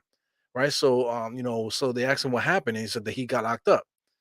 So I get it, man. But sometimes opportunity, you don't have opportunity. But my thing is, you're selling drugs for what though? You're selling drugs. You're talking about, oh, I need somebody to take me to do studio time and stuff like that, take me to do this, invite me over. And he was talking like that. But my thing is like, what are you selling drugs for? You know what I'm saying? You're selling drugs and this, that, and the other, getting yourself in trouble. But it would have been nice if he invested some of that drug money, you know, on his music career. How many rappers have done that? They do their hustle stuff and whatever, and then but then they still was doing the music stuff. Shout out to Styles P. Styles P said that he was hustling and doing this stuff too. But he said Styles P said that he always kept a job. So he would be doing his like hustle stuff, but then he would still be working in the warehouse or working something like that, to be a front, that type of thing. So, opportunity, man. Some people do things. Some people have an opportunity and they say that there were no opportunities. Some people say there were no opportunities, but and they take another path. So regardless of the fact, man, just the simple fact that of the hell of his buzz, Cormega, that when he came out of jail, you know, he told a story that Marley Marl shouted him out on Future Flavors, and then he was able to get his opportunity through that. So, sometimes things still work out.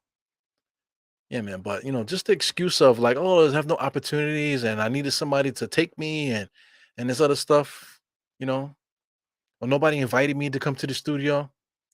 At the same time, you can also say that I didn't know how to do it myself. I didn't know how to do it. I didn't have anybody to no guidance, nobody to show them how to do it. So I get that because I can relate to that.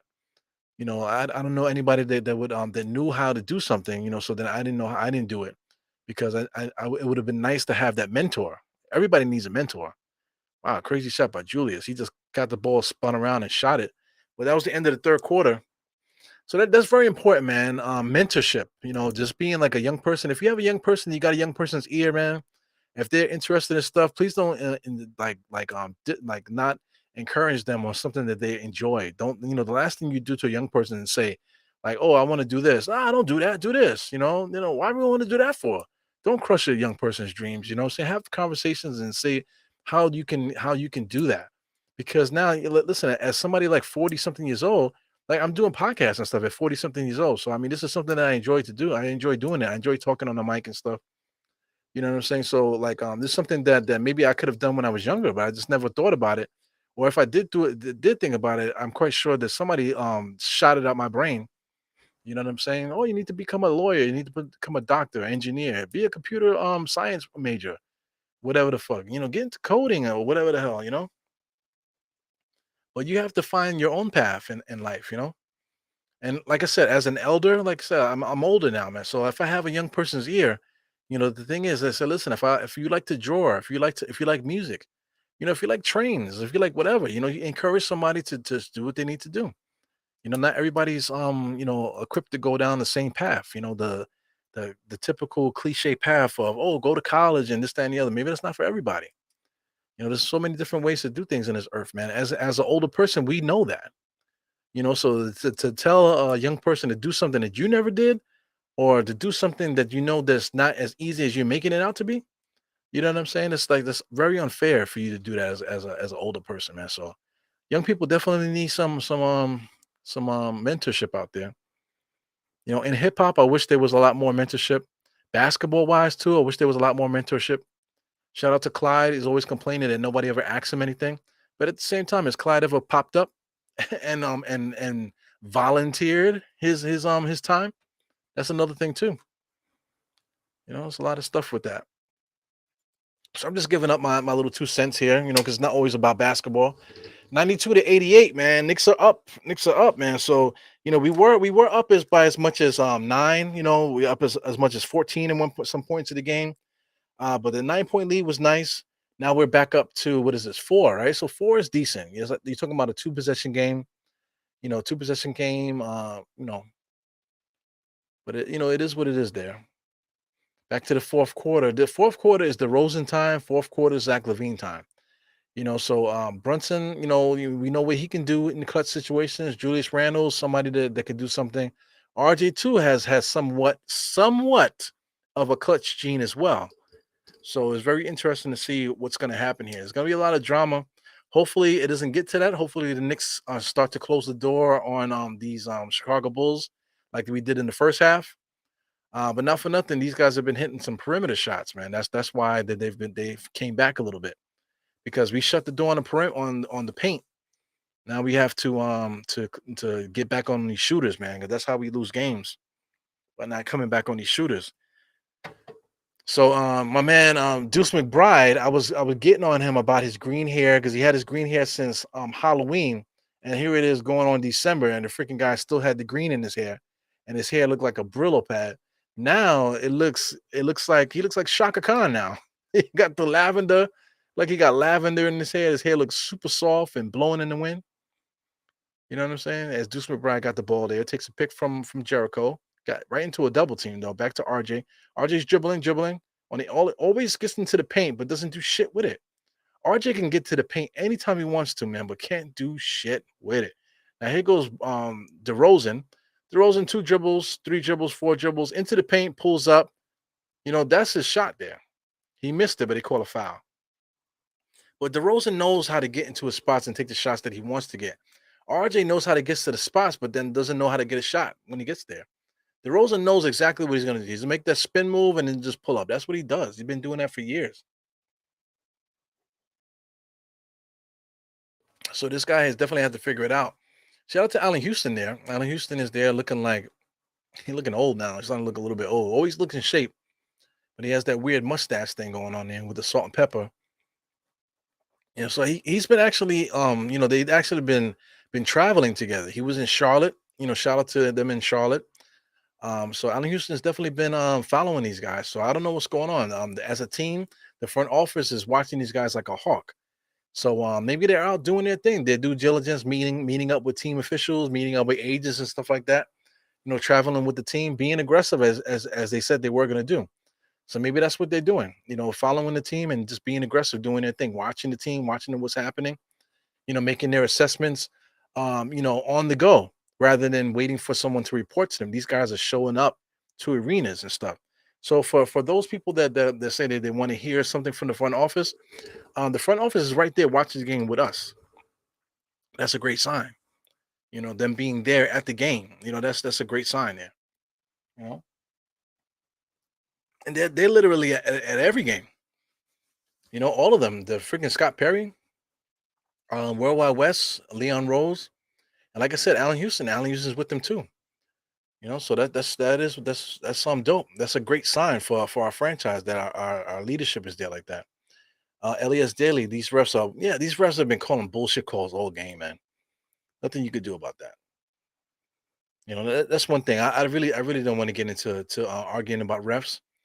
I have my experience. Like I said, I never played pro, never played college, never played high school, nothing like that. Played in my share of church tournaments and weekend tournaments and what do you call PAL tournaments and that type of thing. You know what I'm saying? So what do you call urban league tournaments? I've been in a couple urban league tournaments. Referees, like I said, they're gonna do what they do, man. You can't allow them to dictate the game. You just gotta play. Adjust your game accordingly, and don't worry about the referees. You just gotta respect the game. That's number one. And don't allow outside influences to break through to that. Same thing like it's like the dojo mentality. Like if you're playing karate, if you're doing karate, no, you can't play karate. But if you're doing karate or MMA or something like that, you get on the mat. One thing I like to look at when it comes to schools, karate, martial arts schools, whatever, do they respect the mat? Do they respect the space? Do they respect each other? Does the instructors enforce these type of things? So that mentality, like I said, the dojo mentality. Hopefully that the Knicks do that. The stuff that's going on with Julius from time to time when he blows up and that type of thing. There's no contingency. There's no plan in place for when stuff like that happens. So the Knicks are still complaining to the refs too much, that type of thing. So I mean, there has to be some kind of plan, some kind of code that the Knicks go by. That that's what they do. That's something I would like to see them develop. Also, that's very important. You know, along with the basketball stuff, those things are important as well. He goes Rose. It looked like Rose is hiding in the booth there. Very interesting. The Rose in there. shooting some free throws. He got the Joker tattoo on his arm. Yeah, these tattoos that these athletes have, man, it's like, I see I might have a loved one on his other arm, but yeah, I don't know. This is just very weird.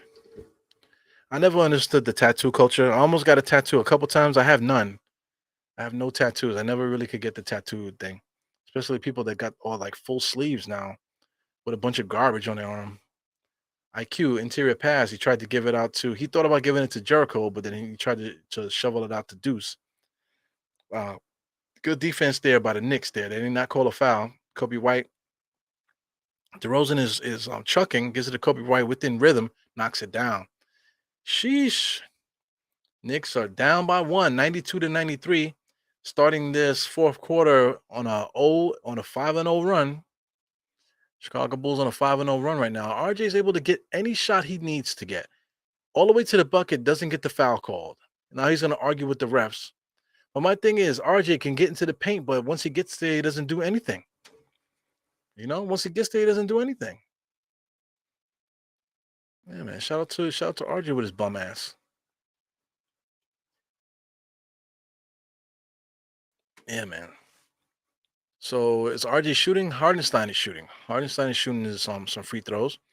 He got some nice vascular veins there on his shoulders. There, knocks it down. Shout out to Hardenstein. Hardenstein's lady is beautiful, man. He definitely got a beautiful, beautiful freaking woman on his arm. Shout out to everybody else that this on everybody else's arms too, man. But I gotta talk about Svi. My man Svi McCulloch.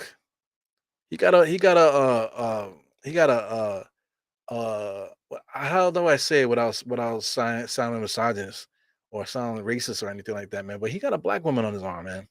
Beautiful too, and not just like a skinny model type or anything like that. He got like it looked like he got like a sister, So shout out to Svi.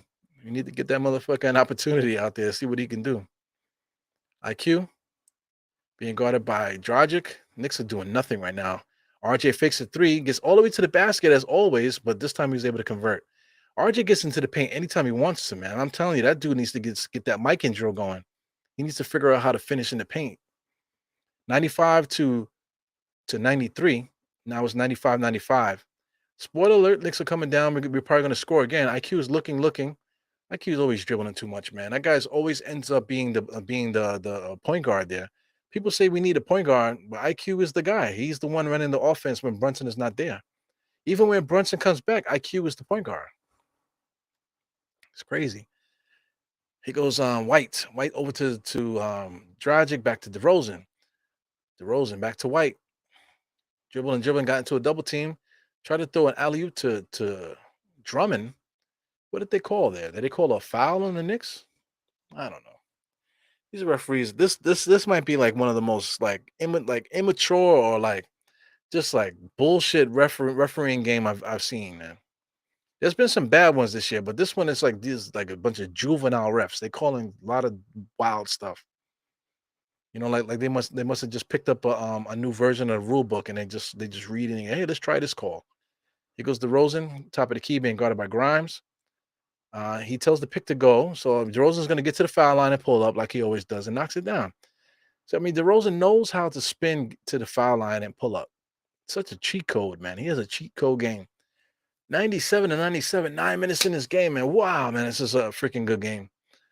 Deuce, dribbling, looking, gets it to Julius. Julius looking, being guarded by Kobe White, for Christ's sake. Now he's being guarded by DeRozan. Stop and pulls up, misses it. What are they calling? They're calling illegal defense there by Drummond. I think Drummond wasn't guarding anybody. So they're going to shoot some technical free throws, I believe. So look at DeRozan. This one dribbles right into his office, pulls up at the foul line, knocks it down. Every single shot is the same thing. I don't know, man. I think that would bore me if I came down a lane and just dribble, spin, and pulled up like 40 times a game. I mean, I don't know if I can keep the motivation to keep doing that. That is such a boring style of play. Even just a play like that, just like I'm getting in, I'm just gonna spin into a jump shot. How fun is that? It's not, doesn't really seem like fun. IQ being double teamed. Julius is being guarded by Caruso for Christ's sake. Fadeaway jump shot. I mean, he was being guarded by Caruso, and he chose to shoot a fadeaway jump shot. He goes DeRozan. DeRozan right there, guarding by Grimes there. Guarded by Jericho. Back to Grimes. Kicks it out to Kobe. Kobe crossover on Deuce. Good defense by Deuce. Wah! Did they call a foul on the floor? 98-97. Knicks are up still. Yeah. 8 minutes and 31 seconds, man. This is gonna be a nail biter. I don't know if I can deal with it. Knicks gotta win. The Knicks gotta win this game, man. I want to win both these games in Chicago. I want to win this game, number one, especially because shout out to Charles Oakley. Charles Oakley has a book that he's promoting today. That he did that in the shop. He was saying at the freaking gift shop or the merchandise shop, the merch shop there in Chicago in the stadium, that he was going to do like a book signing or whatever the hell he's doing there, promoting his book. He just so happens to wait till the Knicks pop up for him to do that. You know, Charles Oakley's a freaking, he's a big guy, 6'9", 250, whatever wherever he is now, 260 as an older man. Just a bully, big time bully. A freaking crybaby too. Crybaby, drama queen, petty, you know, all of the above, man. It's a shame. Let me see, Mikichi, what are you talking about? Now, when we found out Dirk had a chocolate lady, it was crazy. Yeah, man.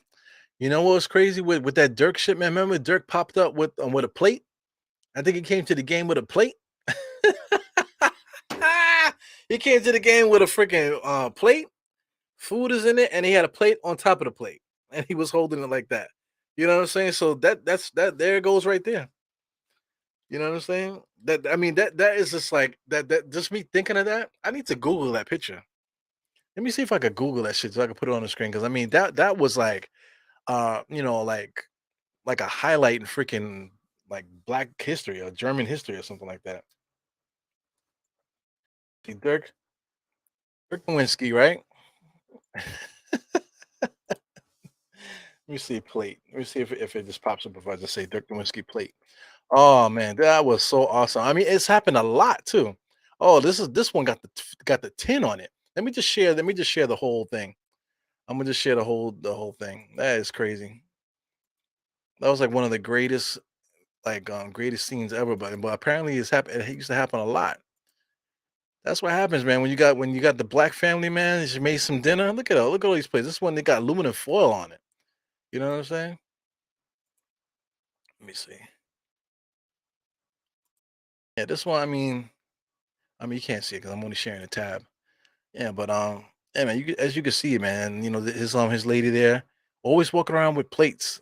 It's like so many different pictures of him walking around with plates and leftover food and stuff, man. That is so funny. But let's get back to the game. Put the score back on there. Did I share it? I know I'm talking about it, but did I even share it? I don't even think I shared it. What the hell with it? This is the Knicks podcast. 98-97. 33 rebounds to 25. Assists is about even at 20 to 22. 6 steals to 5 steals. Everything is even straight across the board, man. So this is a great game to watch. Great game to watch, man. It will be even greater if the Knicks can win. 6-11 right now. Knicks are down in the fourth quarter, 6-11. So the second half has been as good as the first half. That third quarter was the third quarter of death, but the Knicks did catch back up. They had 28 points to 33. So it looks a little bit better than it actually did. They finished off that quarter pretty good.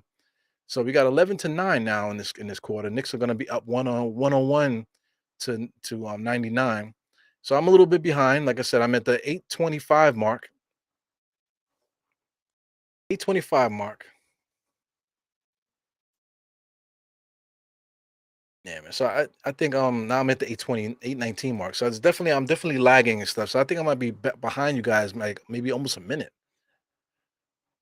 No, not really. I think I'm behind you guys maybe like 20 seconds, 20, 30 seconds. Julius Interior kicks it out to IQ. IQ sidesteps it and knocks down a three. So that's what gives us the one-on-one. So we got one-on-one to 99. Knicks are up. He goes Kobe White, crossover dribble, gives it up to Caruso. Now here goes DeRozan. DeRozan's gonna dribble over. So what do they call? They're calling illegal defense on the Knicks. These referees are jackasses.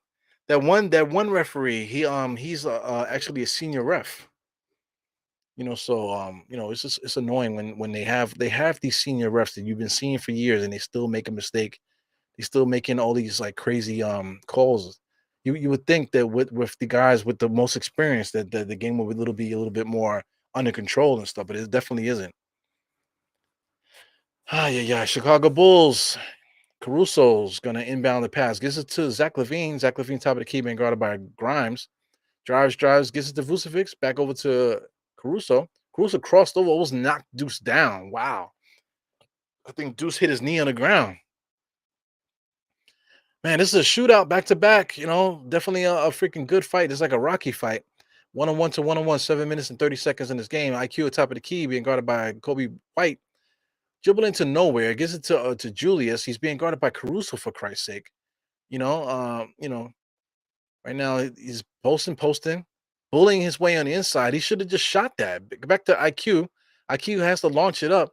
I mean, Julius has to be more aware of what's going on with the shot clock there. He should have just pulled up. He had fucking Caruso on him for Christ's sake. He goes IQ and Caruso. Caruso comes around the screen, kicks it back out to Zach Levine, pulls up within rhythm, misses it. Grimes is able to secure that rebound. He's dribbling up the court. Ah, man, Grimes, man, he needs to look at the rim sometimes. He's just looking. He stops his dribble just to give it to Julius. So Julius is being guarded by Derek Jones. He drives on him. He makes the layup. No foul. So get back on defense. Don't start complaining that you didn't get fouled. Here goes Zach. Zach is walking him down. Walking him down. They had to switch there. I don't know why IQ switched. Grimes stayed with him. He didn't have to switch. Interior pass from Kobe White. Tried to give it to Vucevic. They stole it. Deuce steals it. Deuce is pushing it for no reason. He brings it back out. All right, so we're going to be running this play with Julius Randle at the top of the key being guarded by a guard. So Julius Randle's driving, spinning, pump fake. That's the shot he's supposed to take. Shout out to Mitchell Robinson with the dunk. They should have called an offensive interference. I felt like he caught that over the cylinder. So, I mean, the Bulls are calling timeout. Are they going to call a review for that? I don't think they call a review, but they definitely just called the timeout. So, I mean, so the Knicks have a patented play now. They're going to be running this play with Julius Randle on top of the key. They ran it like 3 or 4 times straight now. So they got him at the top of the key, asked him to create some offense there. So, I mean, that's a shot he needs to take. All right, so Mitch Robinson did catch it outside of the cylinder. So it didn't look like that at first. Wow, look at that crossover there by Caruso. Made freaking Deuce McBride touch the ground.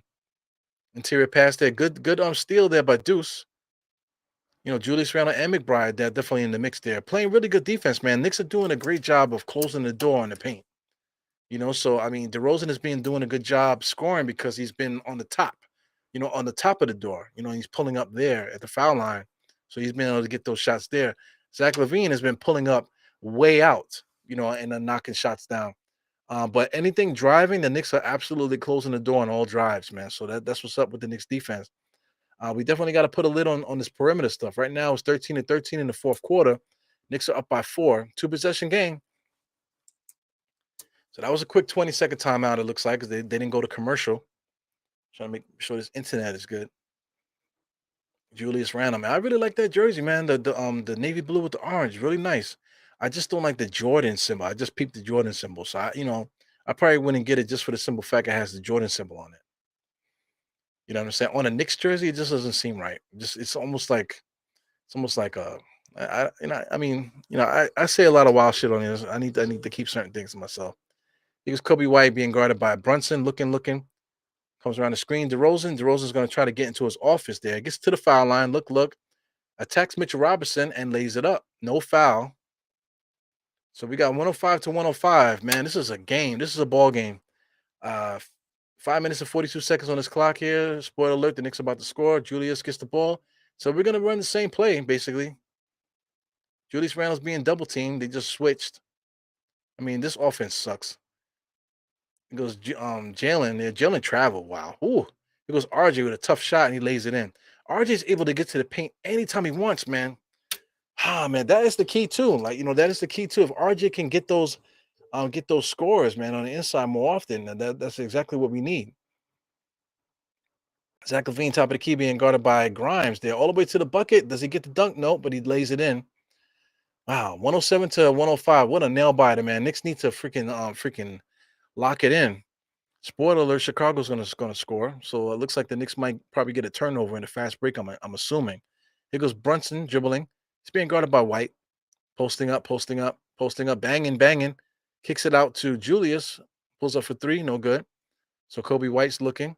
So I'm definitely behind by some minutes, man. Definitely behind by maybe like 15 seconds, 20 seconds, like I said. So they hit, oh man, they hit a 2-point shot there, 107 to 107. Boy, Zach Levine is back. So, like I said, Zach Levine is not hasn't been able to drive. He did hit one drive just now, but the Knicks have been doing a good job of keeping him out of the paint. But he's been hitting that step back jump shot. So that's something that we got to figure out. DeRozan is getting into his office doing whatever he wants to do as well. He was able to get to the basket on one of the last plays there, right on Mitchell Robinson of all people. So I mean, the Knicks are trading buckets, man. Knicks are scoring, and the Bulls are scoring. So now we're getting into crunch time territory for 4 minutes and 33 seconds. Whoever makes the stop is going to win. You know, I think it's going to take two stops, and then that'll be the end of the game. But we'll see what happens here, man. The potential for stops. I mean, Chicago's doing a good job of doing individual defense and stopping us from scoring. You know what I'm saying? The Knicks are doing a good job as a team, stopping guys from doing what they do. But it's going to come down to who's going to make these stops at the end. Make a stop and come ahead. So I mean, after this freaking commercial, it looks like the Knicks are going to be up by 3 here.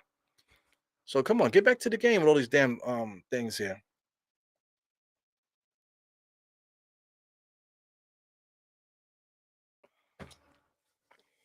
Yeah, man. So MSG Go's got to do a better job of syncing up the streams because we're definitely way behind now. It wasn't that bad, but now all of a sudden we're behind. What the hell is going on here?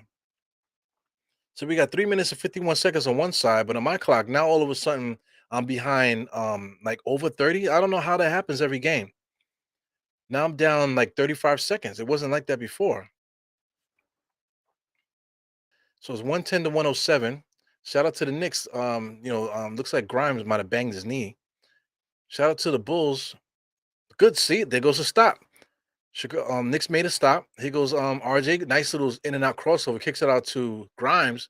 Misses the three. That motherfucker can't make no timely buckets. RJ on the inside can't make a layup. Inside, oh, big time defense there. Mitchell Robinson able to finish that play. That's how you finish. So 112 to 107. So I mean that's our problems there. Grimes cannot hit a timely shot to save his life. And RJ just cannot finish on the inside. He can't finish. He gets to the paint anytime he wants, but he can't finish. So right there, those are the two stops that we needed. So the Knicks made a physical stop, and then we forced the Bulls to take a shot, and they missed it. So now, if the Knicks score, the Knicks will be up by 3 possessions, and that I think that will be enough to cruise the rest of the game. But we just have to continue to trade buckets with them. Wow, Julius Randle on the interior from Brunson and able to get the double tap. But do they make a call? They make an offensive foul there? Yeah, I believe that's an offensive foul or a push off. I mean, that's soft. I think that's soft. Interior there with Brunson. Good defense. That was a good defensive play by RJ there. But this finishing on the inside, RJ able to be strong enough to get inside to get the layup. But Mitchell Robinson, that's how you finish. He goes Zach Levine on the inside, attacking both defenders there, Julius and Mitchell Robinson with good defense there. Here goes Brunson talking to Tom Thibodeau. Get the ball across the timeline for Christ's sake. Gives it to RJ, gives it back to Julius, gives it back to Jalen. Jalen's in and out, dribbling. Looking to get a mismatch there with Caruso, but then they gave up on it. So now it's Brunson calling his own number. Wow, nice floater on the inside. But I mean, the Knicks are making it so hard on themselves. The proper play was to give Julius the ball with Caruso on him. That would have been the old school way to do it. Now here goes Zach Levine. Good defense by Julius, man. Good defense by Julius. Here goes Brunson pushing the ball off the court. Knicks got to score here. Good pass. Wow, even better defense by Chicago. Smacking the ball on Mitch Robinson's hand. Wow, good heads up play there. Here goes DeRozan on the inside. They call a foul on Brunson. That's soft. That's definitely soft. But man, that what a pass by Brunson to get Mitch Robinson open, man. But even better defense to knock that ball out, man. Sheesh. That's also soft there on Brunson. It's a foul, but it's soft. So he's definitely gonna shoot free throws there.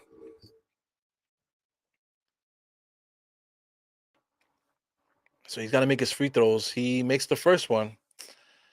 Ah, yeah, yeah. So it gets us to it's gonna bring us to the score 114 to 111. 114 and 111 with 2 minutes and 7 seconds left. So I guess the Knicks are gonna call a timeout after this. So they just shoot it. So the Knicks are gonna go inbounds here. Are they gonna call a timeout? There goes Brunson.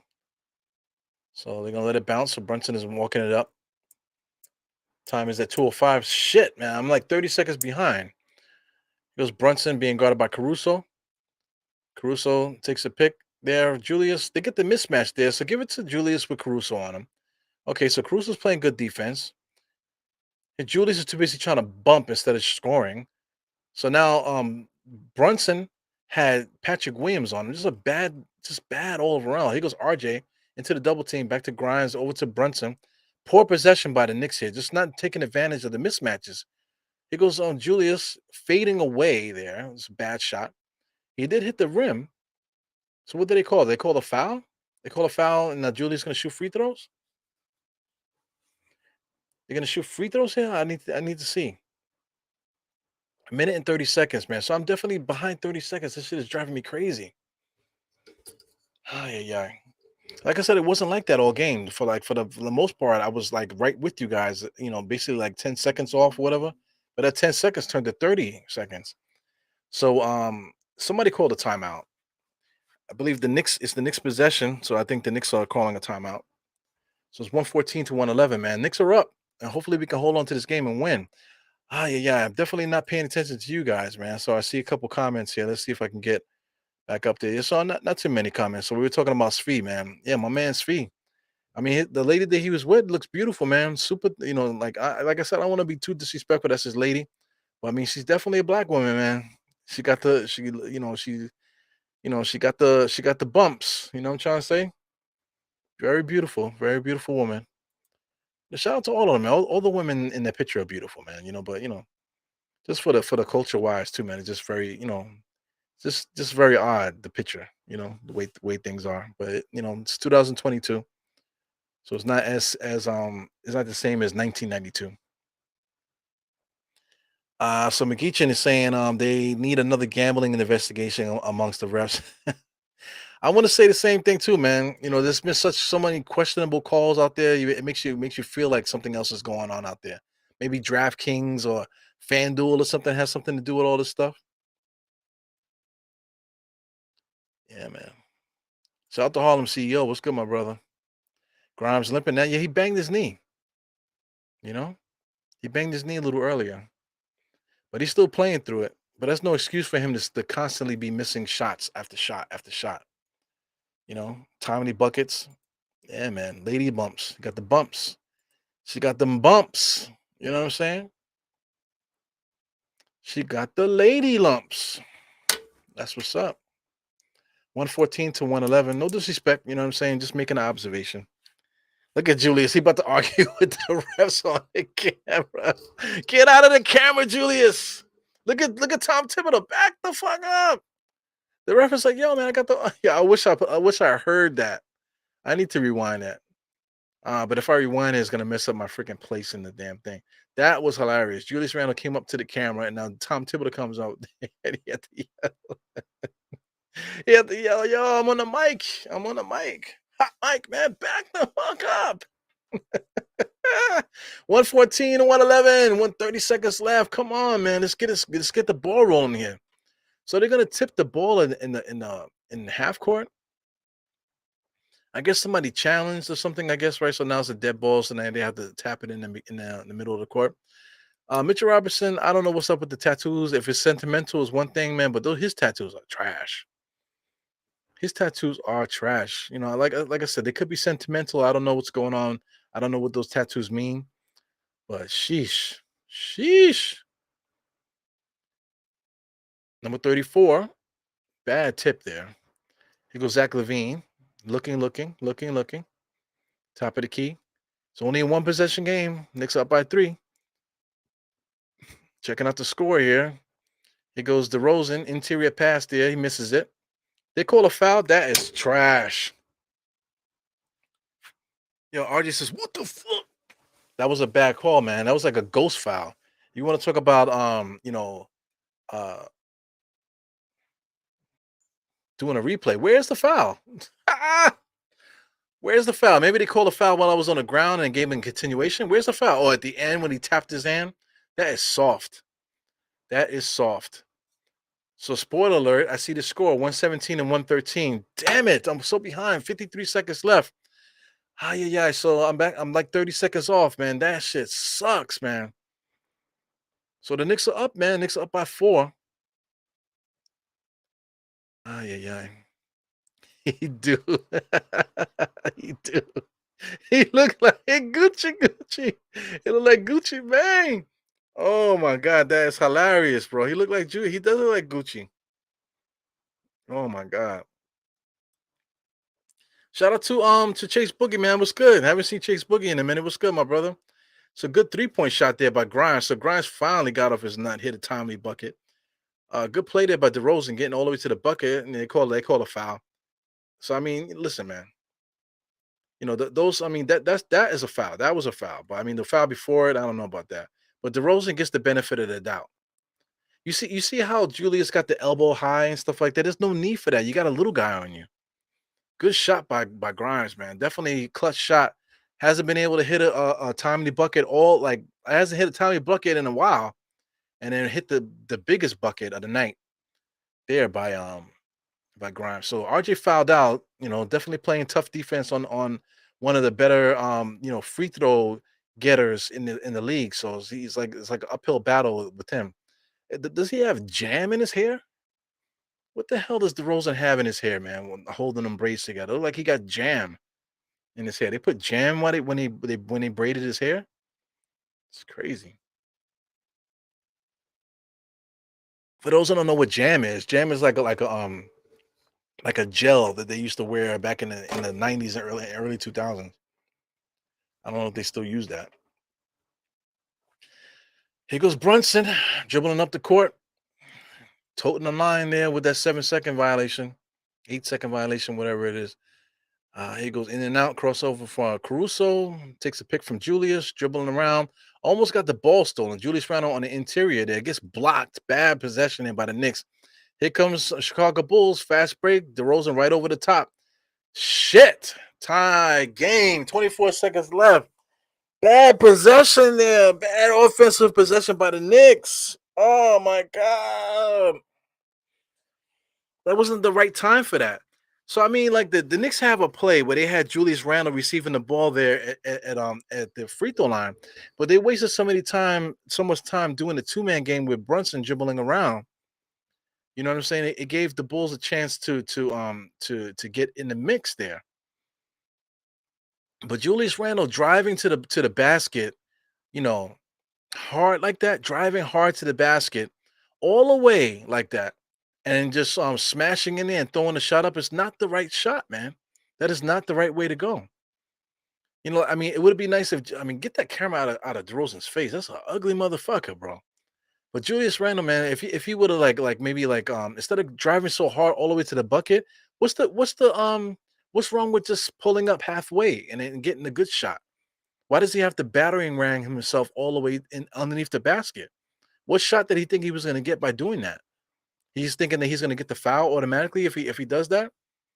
You know, it's just that this happens game after game. You know, with these guys, man. But I mean, when that happens, you just got to deal with certain things. Shout out to Mo Cheeks and his bum ass. On the bench there. Former Nick got traded for Rod Strickland, but he's on the bench there for Chicago. You know, definitely a failure as a coach. You know, got caught in a lot of different side stuff there with players. But that's a talk for another day. Billy Donovan's bum ass. Grimes is bringing the ball in here, inbounder. Looking. All this screen setting. Just Just get the ball inside. Julius, 22 seconds left, man. Knicks gotta look. They wasting time. Here we go. 18 seconds on the shot clock. What is the shot here? Having Julius go one-on-one against Patrick Williams with the shot clock going down. Now we're at 10 seconds. What are we running right now? This is garbage. Complete garbage. 4 seconds left, right? So what are we trying to get the win? What the fuck? Oh my god.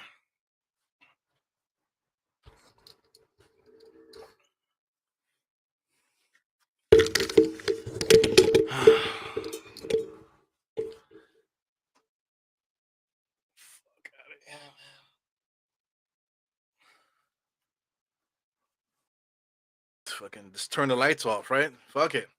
And the stream. Fucking asshole. You know what the fuck was that, guys? What was that? That was the play? Uh that was the play. They ate the whole shot clock, right? For Julius Randle to get a fadeaway jump shot like that. That was the play. So here we go with the replay center. What are these guys replaying? They're trying to see how much time is on the clock.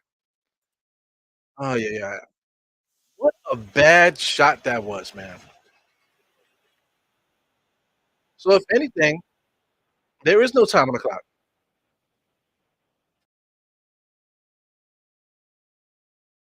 Come on, man.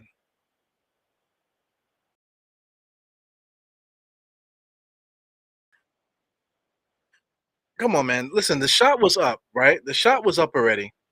It looked like the time was out. Why would they give them point 0.7 seconds? Like that's a gift. There is no way. There is no way. They're giving these guys a gift.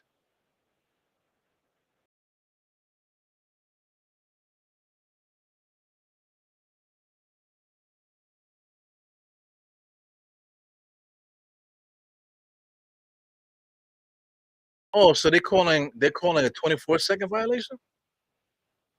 7/10 of a second left. I'm gonna leave the sound on just so I can hear what the fuck is going on. What what a horrible decision there at the end, man. What I mean, are you guys losing your shit right now? I see Joey Easterman talking about that tattoo stuff. Oh yeah. Yo, Joey, man. What was that? What was that? See, I mean, that's the problem with our Knicks, man. That's the problem with Tom Thibodeau and stuff like that. The Knicks. I mean, these guys Tom Thibodeau has the reputation of being a great coach. He has a reputation of being a great coach. You know what I'm saying? But you draw up a play, and that was the play. That was the play. Let's put the ball in Julius Randle's hands and let him win the game for us. Wow. The power forward, let's let him stand at the top of key holding the ball with Patrick Williams guarding him, a good defender. You know what I'm saying? Double team comes, and then now like Julius Randle has the fade away. Sheesh. When we could have ran something, we could have ran the same play that we were running all game. We could have ran a play rather than have Julius hold the ball and say win the game. That is crazy. I can't. I mean, that is just. I don't want to see overtime, man. I also don't want to see the Bulls win the game and win the game in regulation either. Man, tenths of a second is a lot of time, man. I think that's catch and shoot time. So I mean, I can't deal with this. I can't deal with this. Yeah, yeah. Gucci Mane inbounds to Caruso. Caruso's looking. Oh my god! And they get the shot that they want. Wow, that would have been crazy. They got the shot that they wanted. That would have been crazy. Wow, man. Unbelievable. Caruso's a good passer, man. That shit was right on the money. Wow. Julius Randle. Thank God he was able to stop that shit. Foul. Definitely was a foul there. Could have been a foul, but I mean, how could you call a foul with zero point 0.7 seconds on the clock?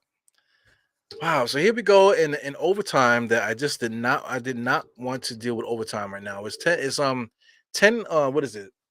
What's the time right now? It's the actual time is 10:10 at night.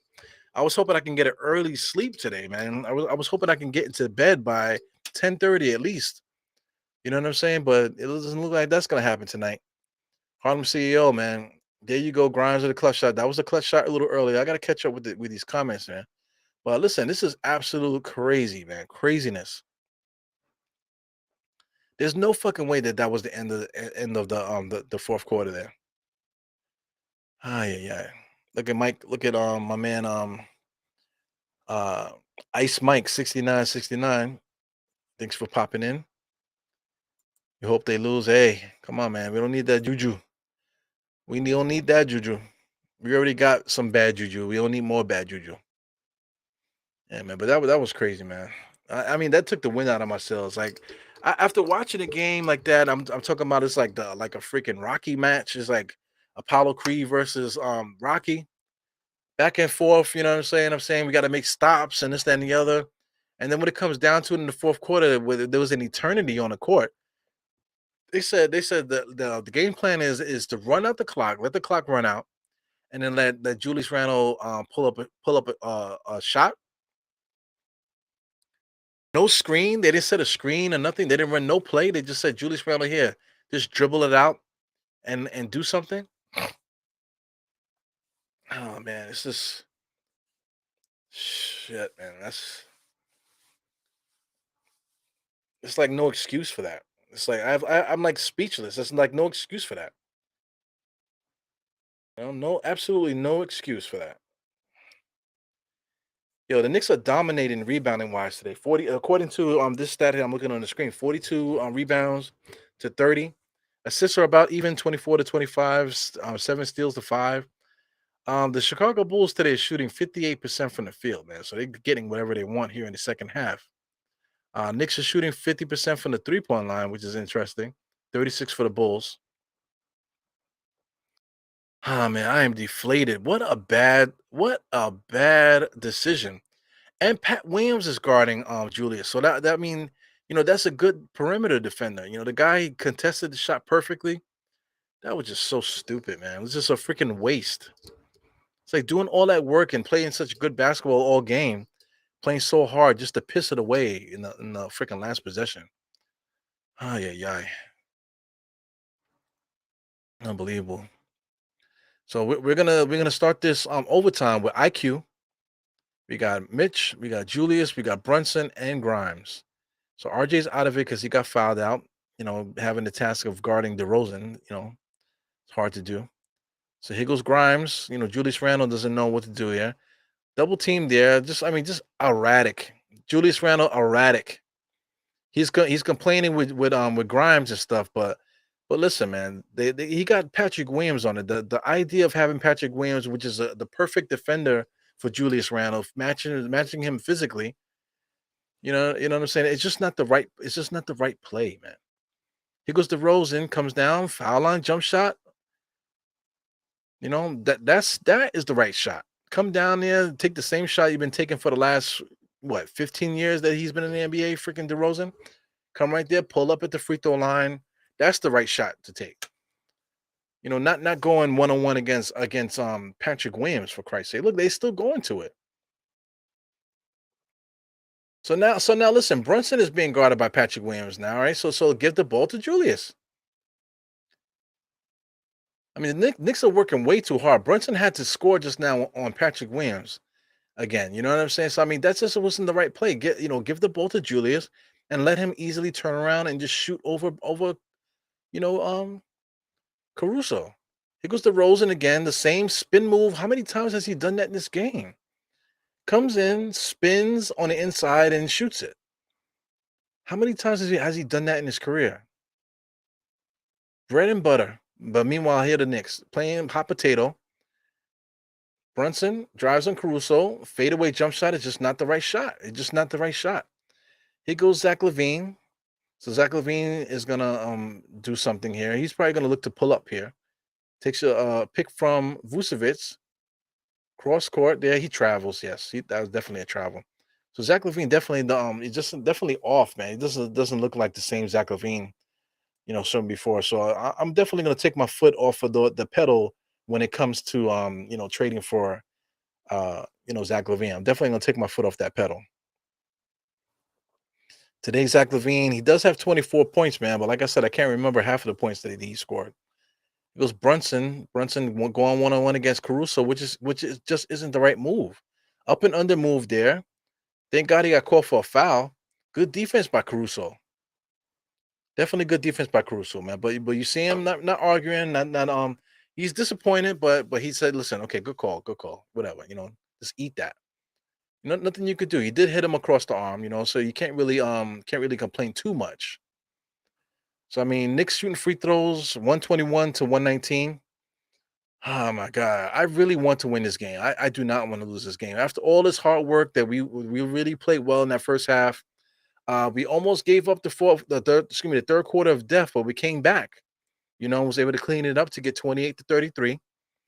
And then in the fourth quarter, 25 to 29, that's not so bad, man. But Julius Randle, that last shot, it's Julius Randle, but it's also Tom Thibodeau that called that. Julius Randle executed the play that Tom Thibodeau called. So here goes Grimes, spin move, right? DeRozan spin move, right interior, pull up at the free throw line. That's what he does. Referee did not call a foul there. Yeah, yeah. So I don't know if there's something that can be done to stop DeRozan from getting that spin move into the lane there. How many times is he going to do that before we stop it? Now here goes Brunson. Somehow Patrick Williams has always end up being the defender there, and so the right play is for Brunson to post up Patrick Williams. Fuck. Here goes Zach LaVine. They got numbers here. He's gonna attempt to think. He goes DeRozan, kick it out to Vucevic for three. Thank God he missed that. Man, the Knicks got to clean this up, man. This is a lot. This is so much stress. 2 minutes left on my clock. It's a minute and 54 seconds on yours. Yeah, yeah. Brunson, post up by Caruso. So the Knicks are going up against their best defenders there. Here goes Julius.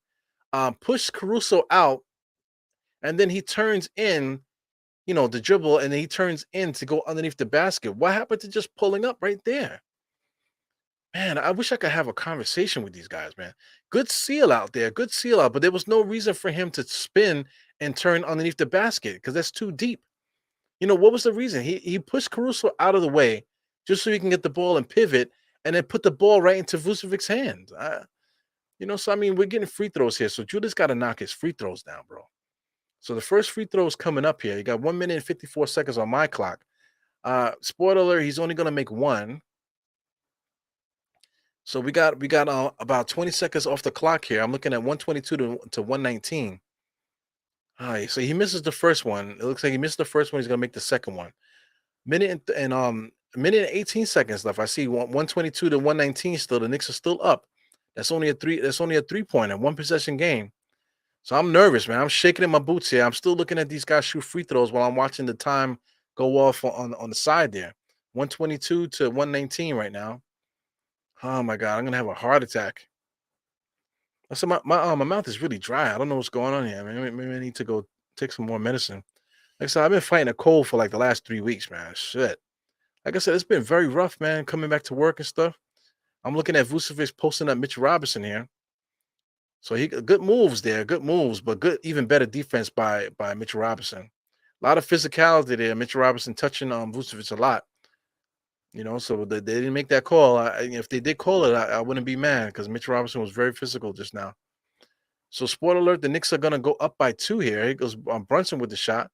Mitch Robinson able to tap it out to Grimes. Grimes doesn't even look at the bucket or anything. Gives it right back to Brunson and gets out the way. Here goes Julius posting up Caruso, being triple teamed, man. Lord have mercy. Here goes Grimes, pulls up for three, no good. Oh, it falls in. Wow. So another timely bucket there by Grimes. Oh yeah, Grimes. Two timely buckets, man, and when you needed it. Wow, he knocks that 3-point shot. It goes in. So spoiler alert on the screen, man. That is what I'm talking about. 128 to 119. So the Knicks hit a three. That's Grimes. So somebody else is gonna hit a three now. So I like the face there for Grimes. There, nice shooter's touch there. Hit the front of the rim. Looks like one of Allen Houston's shots. So it looks like somebody else is gonna hit a three, and the Knicks are winning by 9 right now with 27 seconds left. So here goes Zach LaVine. Good defense by IQ, right up on him. Mitchell Robinson playing the on weak side there. Vucevic is wide open. Bulls missed it. Okay, Brunson gets the rebound. So Brunson is gonna push the ball up the court. So I'm looking at is gets up to 27 seconds. Right now I'm at the 40-second mark. So I'm gonna see what happened here. So I really need to go to bed. I'm exhausted. So I'm hoping the Knicks can hold this down. We should be able to. Because Brunson dribbles. Oh my god, he crossover knocks. Oh, knocks Caruso on his ass, man, with the crossover, man. So that's nice. That was nice. But it's too much though, man. The Knicks are working way too hard to get buckets, man. And I love it too that he didn't touch Caruso. That's the thing. That makes it nice too. So listen, 11-2 run, 11-2 run in the overtime, man. So that's all she wrote there. So that's got to be the end of the game. I'm hoping. So definitely we're going into timeout land here. So oh my god, yeah, guys, I can't deal with this shit, man. This what a big time win for the Knicks right now. What a big time win for the Knicks on the road in Chicago, and we got to turn around and do it again in a couple games, man. I mean, the game is not over. We still got 27 seconds left in this game, 128 to 119. I just hit the commercial, so we got some time to kill here. So the next time we play on the 16th, at Chicago on the 16th. Oh my God, what a freaking day! What a freaking day today is, man. I'm trying to tell you guys, I had a stressful day today. From the morning, I was a little bit sick this morning. You know what I'm saying? Had a long freaking day standing around in the cold doing my day job stuff. Finishing the work. Got into a couple issues this afternoon with some coworkers. You know what I'm saying? Got into some shit after work. I can't really even say nothing about that. The traffic was crazy going home and stuff. Thank God I was able to find a park to get in the crib. You know what I'm saying? Got in at 7:20, came right into the room, started the podcast. And what a freaking great game to watch though, not for nothing. Hats off to the Chicago Bulls, man. They gave us a good fight, but this is their home court, man. So I know, Chicago fans have got to be freaking pissed. They got stars. They got Zach LaVine, they got DeRozan, they got Vucevic, man. So I mean, and they got Patrick Williams, they got Caruso. They got a good team. So what the hell's going on there? What do they do? So it's a delay of game or something. I didn't really see. Maybe a technical foul for Tom Thibodeau. So I really, to tell you the truth, guys, I really don't know what's going on with Chicago because I mean they should not be losing. They should be winning games. I really can't call it. DeRozan pulls up for three, no good. Brunson gets the ball, 23 seconds left. It's about even with the shot clock and things. So that should be game right there, right? Is it final? I don't see on the screen. There's no final. There's 15 seconds, 14 seconds. So it's like maybe like a tenth of a second, differential of the shot clock, man. So Brunson is dribbling it out, man. What a big time win here for the Knicks on the road in overtime. I mean, not a perfect game. Julius Randle and Tom Thibodeau made that call at the end of the regulation, which was terrible, man. Outside of that, man, good fight between both teams. Good basketball. I enjoyed watching this game. I had a good time, man. This is definitely a nice icing on the cake for such a horrible night for myself, man. Hopefully, you guys had a good day. Hopefully, this is a cherry on top on your good day too. Man, it feels good when the Knicks win. Let's talk nice about the Knicks right now, man. Let's get this. I mean, look at the standings. Let me take a look at the standings with the Knicks right now. So listen, we won just now. So now we're 15-3. 15-3 looks really good on paper, man. Oh my God, that looks good on the resume. So 15-13, we're still in the sixth position. I'm looking up at the 76ers. I'm looking down at the Pacers. If the Knicks kid could beat the Bulls again, if we could beat the Bulls again at home, which is asking a lot, because like if like literally if Chicago loses against the Bulls again back to back at home, then they're probably gonna blow this shit up. They're probably gonna blow the team up, before the night is over. I mean, before the week is over, they're probably gonna blow the team up. Then we play the Pacers. So we have a big time opportunity here, man. If we could win again, we'll be 16-13. And then if we beat the Pacers, we'll be 17-13. Wow, man. So I mean, all it takes is a 76ers loss to get us into the fifth spot, you know? Even the Nets, too. Let it be a Nets loss, and then we'll be tied with the Nets for fourth. You know what I'm saying? So I mean, this is amazing territory for the Knicks. So that's what I'm trying to say. Like we still need reinforcements, man. We definitely need some reinforcements. If we can get an extra score here, and to the point where we're not going to disrupt the defense too much. You know what I'm saying? Like I said, push RJ to the two, get us a wing, or get us a two guard here that can fill into that spot. Because Brunson is, I mean, Grimes is not it. Even though Grimes hit two clutch shots today, Grimes is just not that guy. He's just not the guy to be the starter, whatever. But can he be the guy to be in the rotation? Yes, yes, absolutely. We want the Grimes to still be in the rotation. But like I said, we need a more reliable person to be that shooter, man. Fournier is making like $19 million, I think, 17 to 19, whatever it is. So he should be the guy. So my thing is, we need to go around the league, look for somebody to fill into that spot, to give us that extra boost. Because that's what we need, man. I would hate for this team to grind out so hard like this, for the front office to sit on their fingers and don't help these guys out. You know what I'm saying? We definitely need to get these guys help, man. I really can't emphasize this so much, man. Wow, man, what a crossover by Brunson that he's showing replays now. So I mean, I mean, we're gonna sleep good tonight, man. 128 to 120. Beat the Chicago Bulls in their own home, and we handled them. We handled them the entire game. So I mean, the next game is gonna be rough. I think we could beat the next game. Also, the Indiana team. I think we could beat Indiana. Yeah, so I mean, man, so listen, let me get up out of here. Great game, great game to call, great game to watch. Got to talk about mental health today. Got to talk about Svi's beautiful young lady that he brought to the party, man. I don't know if that's his wife or not. I think it's his wife. You know what I'm saying? But I mean, we talked about a bunch of stuff today, man. So listen, man, it's all Knicks all day. Shout out to everybody in the chat. Let me say what's up to everybody. Great show. I appreciate you, Geraldine, always supporting. What's this? Captain Coke 70. Refs were horrible today, man. DeRozan give 100 foul shot. Yeah, I mean, DeRozan constantly does that. How many times does he make that spin move into the lane? I mean, it's a patented thing. It's like a nightmare watching him spin into the lane every single time. Here goes Jarrell, always showing support and stuff. Yeah, man, this is great, man. End this game, definitely, man. So I mean, this was torture, but we finally made it in there. Like, it was a good game. McGeechin definitely was a good game.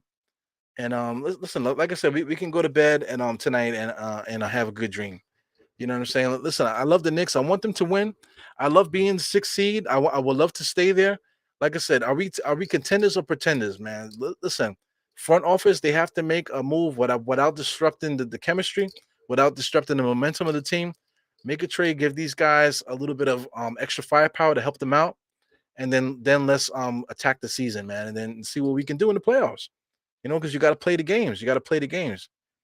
If Boston and these teams are so good, let's see. Let's see if they're that good, man. That's why we play the games. So anyway, this is your boy Eru. I'm out of here. Shout out to everybody in the chat. Shout out to everybody that will ever tune into the Diet Knicks podcast. Please hit the thumbs up and subscribe if you're nasty. And without further ado, let's get up out of here. Hide the that's no hide me. Hide this. Yeah, man. We're gonna do four fingers to the forehead, tucking the thumb salute, and I see you motherfuckers later. Peace. End the stream.